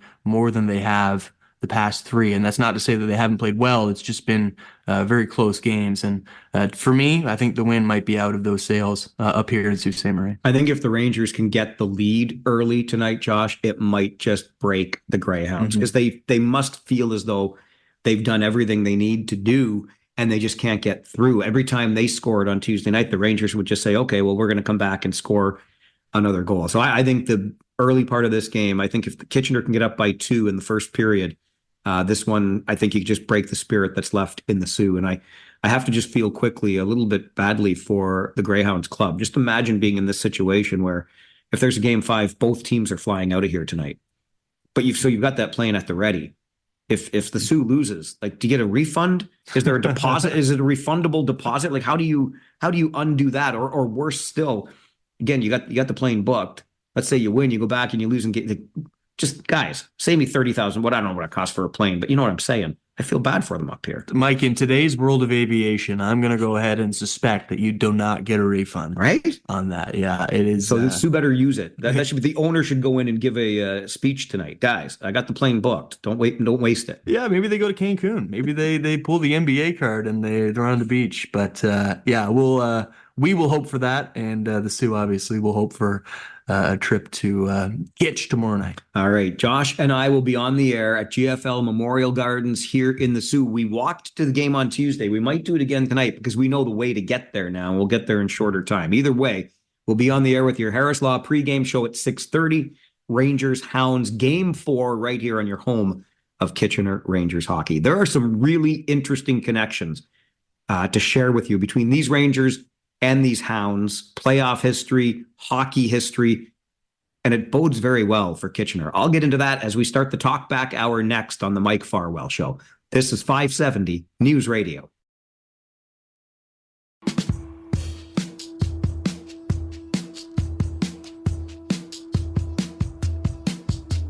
It's our last chance of the week to have these conversations together on the show because I've got a travel day tomorrow. So I won't be on the air. If there's a Rangers game tomorrow night, I will, of course, be back for that. I have to be. I'm here with the team now in the Sioux.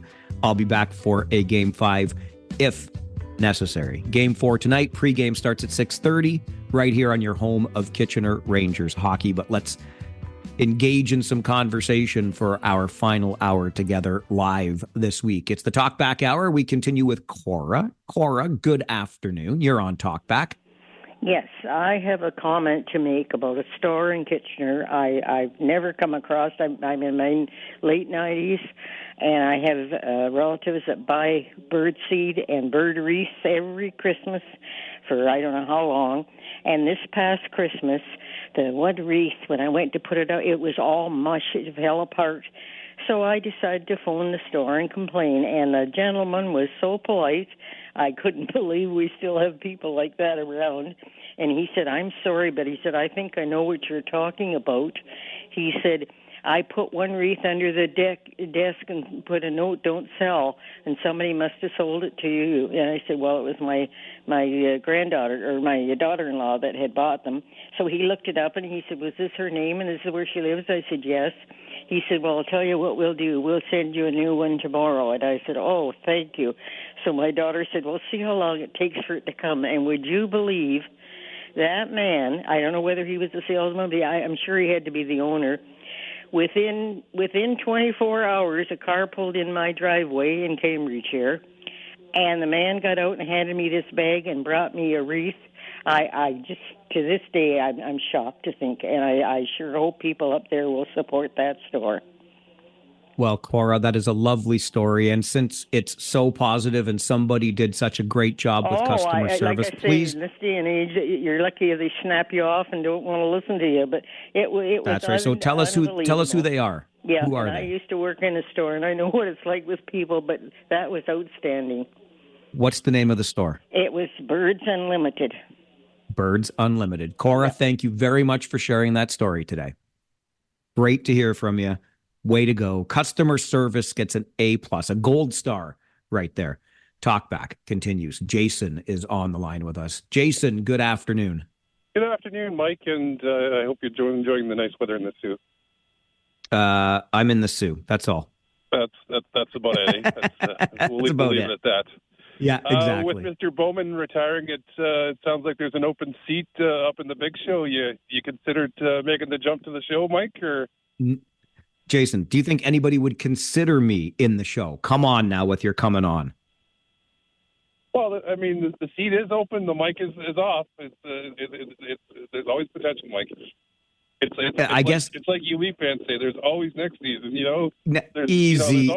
What do you listen, Jason? On one hand, you're like blowing sunshine up my behind, and on the other hand, then you're going to rag on me as a Leafs fan. Is that how this works? Absolutely, Mike. Absolutely, Mike. We know you're a Ranger at heart, and you have no intention of leaving us. So. I appreciate you, friend. Thanks for the call today. No problem. Thanks, Mike. Nice to hear from you. We're going to play that Joe Bowen audio again before the end of the hour if you missed it. And he describes it at the beginning as having his dream job, which I think many of us could understand. But Jason was right in that last part that he said, I have my dream job. I grew up in Kitchener. I listened to Don Cameron call games on this radio station. Okay, he was on another radio station for a while too, but I listened to Don Cameron call the games, and I currently am in possession of my dream job. Hockey night in Kitchener is more than enough for this little guy from the old North Ward, okay? I promise you that. Appreciate you, Jason.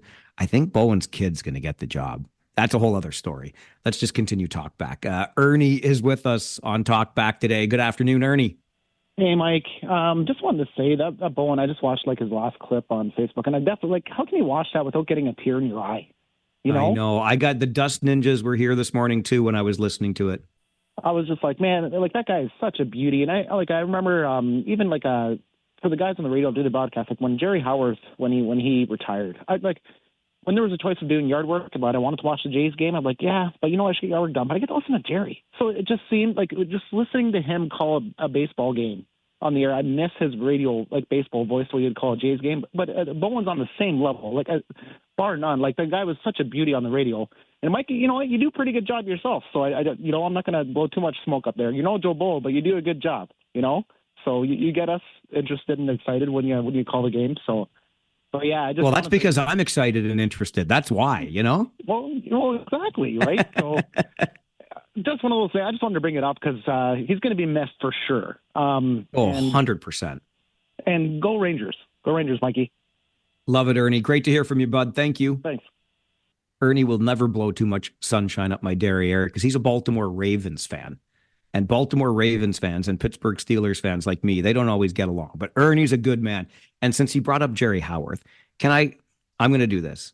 Forgive me, but I got to do it. First of all, an incredible talent, an absolute incredible talent. And when I had the opportunity for a bit of my career to work at Sportsnet 590, The Fan in Toronto, Jerry Howarth came by the station one day. And of course, I was completely in awe because it's Jerry Ding Dang Howarth in the same studio. And I'm meeting him for the first time.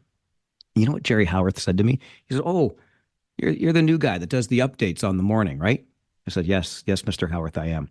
He said, "You do a fine job."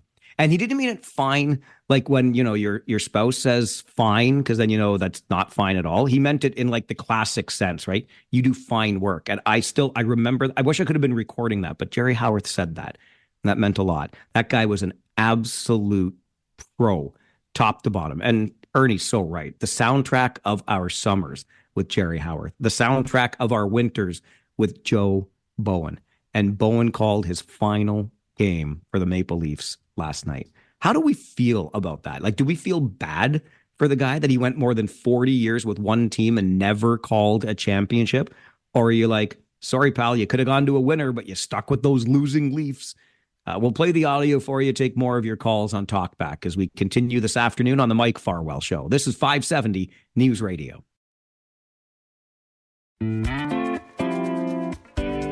News next at 1 is what Hutch meant to say, just in case you were wondering when the next update would be, which is when we are done with Talkback. But that means we still have almost a full 30 minutes to engage in conversation here on the show. And we've been talking a lot so far on Talkback about the end of an era. For many of us, he's been the soundtrack of our winters for most of our lives. And Joe Bowen called his final game last night as the voice of the Toronto Maple Leafs. And for me, it kind of breaks my heart. I mean, I'm a Leafs fan too, but imagine being with a team for 40 plus years and never getting to a championship with them. But here is a little bit of the final words that Joe Bowen had to say, and keep the tissue handy as you listen. There we have it. 44 years, 3,834 games, and it comes to an end for me. And I'm going to have to read this again as I did the other night because I know I can't do this off the cuff. But it has been and always will be my dream job as voice of the Toronto Maple Leafs. There have been 17 coaches and now 13 general managers who have guided the ship over these many seasons, along with 700 or so players who have pulled on the blue and white jerseys. My first Leaf goal came second period in Chicago Stadium on October 6, 1982. Walt Podubny started a 3-goal comeback for a 3-3 tie. My last goal here tonight, third period, William Nylander's 30th goal of the season. I want to thank my family, my wonderful sons, Liam, Derek, Sean, and David. Working nights and travel meant I was away a lot and missed so many important activities in your lives. I love all of you so much, and I am so very, very proud of all of you as young men, husbands, and fathers. One person so far I have not talked about. I want to conclude my remarks by thanking my broadcast partner for the past 28 years, Jim Ralph. Not sure what to say about this man. Each night I come to a game to watch it with a great friend. He's been like sitting at a bar with your buddy, commentating on the game while telling stories and laughing. Always laughing. So many nights we would finish and someone would comment on the broadcast. But it wasn't about this great call or Holy Mackinac, that piece of brilliant analysis. It was always, you guys had me howling over that line in the second period. I can't thank you enough for a wonderful friendship, buddy. I love you. I don't have anything else. Oh, my goodness gracious. I don't have anything else, as the man's in tears working with Jim Ralph for almost 30 years. Joe Bowen's final moments in the broadcast booth with the Toronto Maple Leafs. Let's continue Talkback. Busy phones today. Jesse is next with us on Talkback this afternoon. Good afternoon, Jesse. Hi, Mike. You made me follow that, and I've barely got my Kleenex. That's a tough one, eh? Oh, my gosh. Oh, my goodness. Definitely going to miss the Holy Mackinacs. Me too. But I was actually calling in to thank you for posting the your behind-the-scenes photo from working in your remote office, because it was very cool to see that you and I use the same mic, the Blue Yeti. Now, mine is for very volunteer stuff, but it's neat to see that I'm using the same stuff as a professional. Well, let's not get carried away here. I'm just the guy that they hired to do the job. But anyway. Yes, we're using the same stuff. So good. Well, I'm glad I could share it with you. I also wanted to just make an assurance from you that you have no plans to change any door decorations, because Calgary got hit with a foot of snow and they're saying the S word for Sunday, and I don't want you bringing it down on our heads again. I promise I will try not to, and I'm not changing that door decoration that I have on the studio back at the boardwalk for love nor money. That sunflower is staying. Okay, awesome. Have a good one. Thanks, Jesse. You too. Appreciate the call today. And you can always follow the behind the scenes stuff by following our Facebook page. Just look up the Mike Farwell Show on Facebook. I did share a photo of what the quote unquote studio looks like here in the hotel in Sault Ste. Marie. And this morning's show preview video was shot right out front. Traffic roaring by behind me. And yes, there's a huge snowbank there too. Just to give you a little sense of where I'm at and what's going on up here in the Soo. Pat is also with us on Talkback today. Good afternoon, Pat. Good afternoon, Mike. I'd like to comment on the homeless encampment situation the Waterloo region is trying to take care of. Sure. I'm going to preface what I have about to say by saying that my wife and I have a soon-to-be 40-year-old daughter who lives in a tent, who refuses. She has 3 wonderful children as well, 2 in university, 1 in grade 11, who are doing magnificently well. She refuses to have anything to do with an encampment. The main reason being drugs and crime. My daughter started off with a drug problem, and it's since morphed into more of a mental health situation. We see her, a couple times a year out and about, maybe at a bus stop or something, and we stop and chat, and she's very friendly with us, but she just, I think I understand why she's not coming home. I think she feels a lot of guilt about things, and when she mentions that she won't stay in an encampment because of the drug use and the crime that goes on, it makes me wonder regarding that encampment. The efforts, I know by bylaws or whatever, that's one thing. They're spending how many hundreds of thousands of dollars on lawyers' fees. My suggestion is if you want to offer them a place to live, say, I don't know how many, what have they got, about 30 or so left in there, Mike? Yeah, I'm not certain of the number, but that would probably be in the vicinity, yeah. Okay, now, if you offered them $10,000 each, right at the start of all this mess, and say, look, we have a place for you to go. There is $10,000 worth of rehab facility available to you, and because, admittedly, I mean, these folks are not there because they lost their job and can't afford a house. And that's the situation with my own daughter. Offer them that, or, hey, offer them a place in college so they can get some job skills, if indeed it isn't a drug problem. But, if they think of these things early on, and I've been thinking about this all along, but I guess I've been concerned with other things. They're being offered a place to go, and they may not like going to rehab. They may not like, even surely you can get, I know you can get a nice container fixed up for less than $10,000. Could they not be making them an offer like that just to get them out because they are being offered a place to go? Yeah, listen, Pat, I understand where you're coming from, and I appreciate you sharing your story. Out of curiosity, oh, Pat's gone. Okay. I just wanted to ask Pat a little more about his daughter, because one of the things that I've learned about encampments over time is that folks who are living rough or choosing to live with only a tent as shelter tend to congregate to have a sense of community. Although I also understand completely, and we've heard all kinds of concerns around the issues that arise within encampments, with crime, with drug use, with those spaces not being the safest spaces for women. So there's challenges up the wazoo, if you'll forgive that turn of phrase in a conversation like this. And I think, to Pat's points, again, I get it. I'll bet many of us have had similar thoughts about how we could have invested better the money that we have already invested into our efforts to clear the encampment or support the encampment, etc. What I have come to realize is that it just isn't as simple as we wish it would be. But I hear where you're coming from, Pat, and I really do appreciate you sharing that story with us today. Kyle is also with us on Talkback this afternoon. Good afternoon, Kyle. Am I not allowed to be a little excited for tonight's game yesterday? Was that a little too much? No, you're never too much, pal. I love the passion. I was just asking because I never stepped on the logo. I didn't do any of that superstitious stuff. It must be that stuff. I'm just excited. I know sometimes I get a little too much, 200% versus 75% but I'm very looking forward to the game tonight. I think the guys will play very, very well.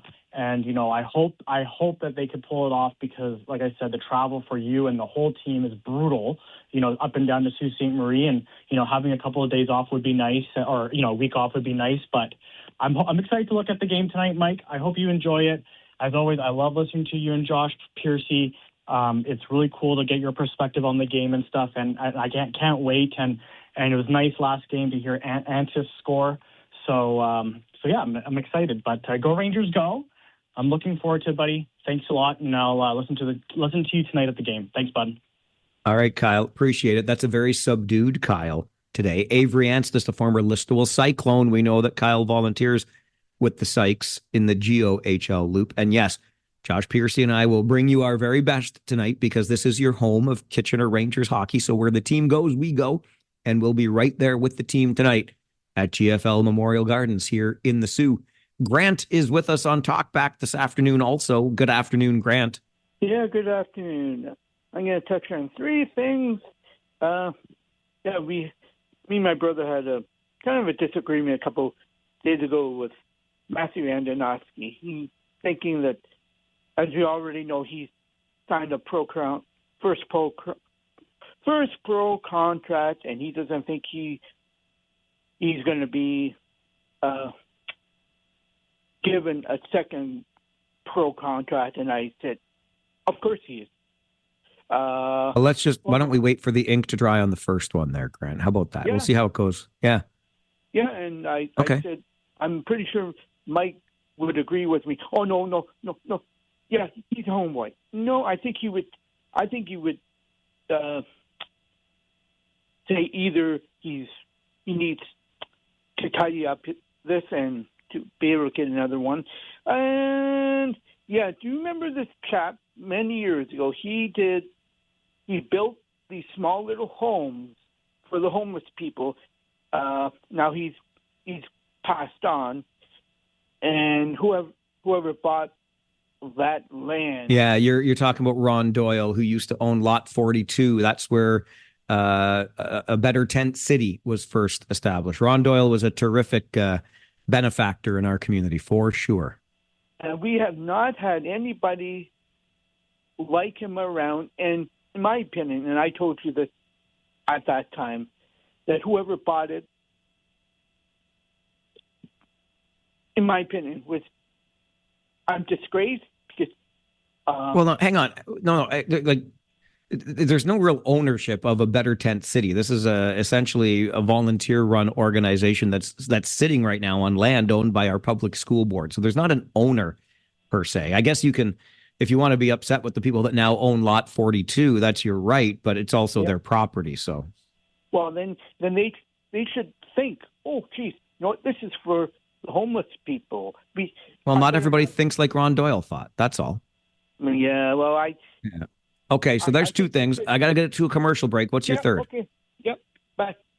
Okay, bye. I thought there were three, but that's okay. I didn't mean to cut off the number, Grant. I just wanted to get to the third one because I got to take this break, and then we'll come back with more calls on Talkback because that's what we do during Talkback. You make the call, we'll have the conversation, whether it's about Ron Doyle, Matt Andonovsky, or Joe Bowen. That's what we do on this show. It's the Mike Farwell Show, 570 News Radio.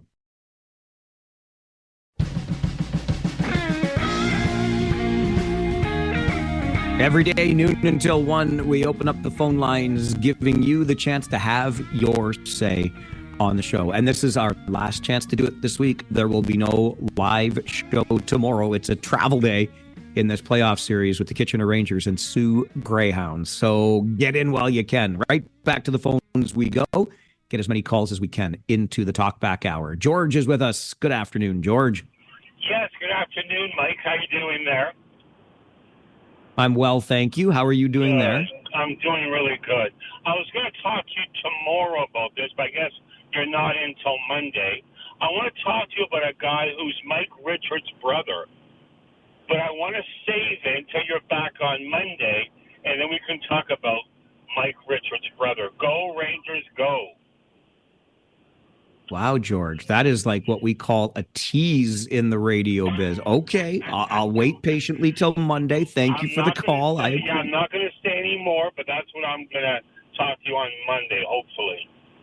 Okay, George. Thanks very much. Good to hear from you today. I anxiously await the opportunity to learn more about Mike Richards' brother on Monday during the show. I hope you're as excited as I am. George dropped the hint. We'll learn more on Monday's show. Frank is also with us this afternoon on Talkback. Good afternoon, Frank. Hey, can you hear me? Yes, I can. Excellent. Farwell's force member 365 was within 4 kilometers of you, just passing the water tower a few minutes ago. Anyways, now I'm sufficiently recovered after you played the Joe Bowen speech. Oh, my goodness. Driving and tearing up while I'm driving a transport truck is something else. But now that I've sufficiently recovered, yeah, my memories basically... so he called his first goal on my 11th birthday, so we'll figure that out. Anyways, because I need to save my karaoke voice for this weekend, I don't want to do it Kyle style, but I want to do a Let's Go Rangers right here in the truck. Let's go Rangers!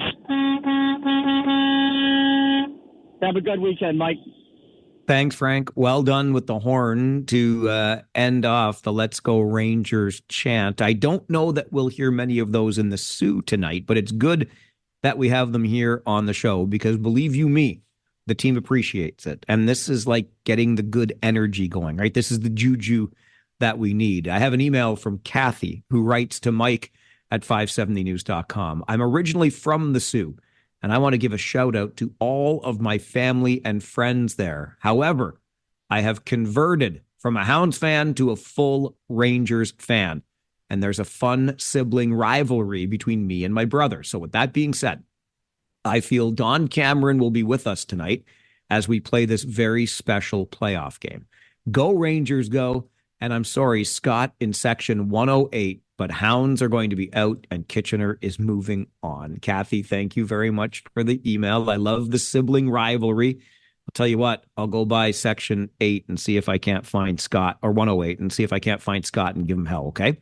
We're all pulling for the Rangers, and I think there are a few things, historically working in our favor. But those Hounds, they're going to be hungry tonight. Shane is now with us on Talkback this afternoon. Good afternoon, Shane. Good afternoon, Michael. How are you this afternoon? Sorry, Mike. How are you this afternoon? Thank you. I'm better now. Thank you. Listen, you need to respect your elders here. Like, if I call you Michael, I don't mean it as an insult or anything like that. That's fine. You go ahead and you call me whatever you want. Just don't call me late for dinner. Listen, tomorrow why could you not actually do your show tomorrow from the bus? I'm quite sure that a lot of your listeners would like to actually convey their best wishes to the team tomorrow, as well as maybe have conversations with them. Just a thought. I listen to you when I don't want to cut you off, Mike. I'm just rolling into town with my tractor trailer. Unfortunately, I can't sound the horn for the Rangers tomorrow, so just go Rangers go, and I'm going to hang up, Mike. Enjoy your day. All right, Shane. Thank you. Listen, full disclosure for you. I can't do the show from the bus on the way home from the Sioux because I'm not going on the bus. I'm going on the plane with the team because Game 5, if it's necessary, is tomorrow night. So both teams are going to fly out of here if there's a need for another game. And I did offer management that, hey, listen, I'll make it work some way, somehow. Especially if we're flying home. I should be home by 2:00 at the latest. I'll get up and get a show done on Friday because we would want to get ready for the big Game 5. But management said, no, you know what? We're going to take it as a travel day. You're going to need a little bit of rest and recovery time. And if there's a Game 5, we want you to be ready for that, et cetera, et cetera. I didn't push the issue. They have very generously said it's a travel day tomorrow. Just take a breath. And so I will tomorrow. But for now, I'm getting psyched for tonight. We got an afternoon to walk around the Sioux. A few of us are going to head out onto the sandy streets and sidewalks of Sault Ste. Marie. You think salt's a bad thing back home, and I get it, but all the sand that used to be providing some traction up here on the roads is just washed up onto the sidewalks. It's not the most pleasant place in many areas, but we're going to get out for a little bit of a walk, and then we're going to be raring to go at 6:30 with your Harris Law pregame show tonight. Josh Piercy and I. Game 4, Rangers and Greyhounds. Can Kitchener get it done in the minimum? Join us tonight to find out. And I'll be back on this show Monday morning at 9. My name is Mike Farwell. You are a force for good Bye for now.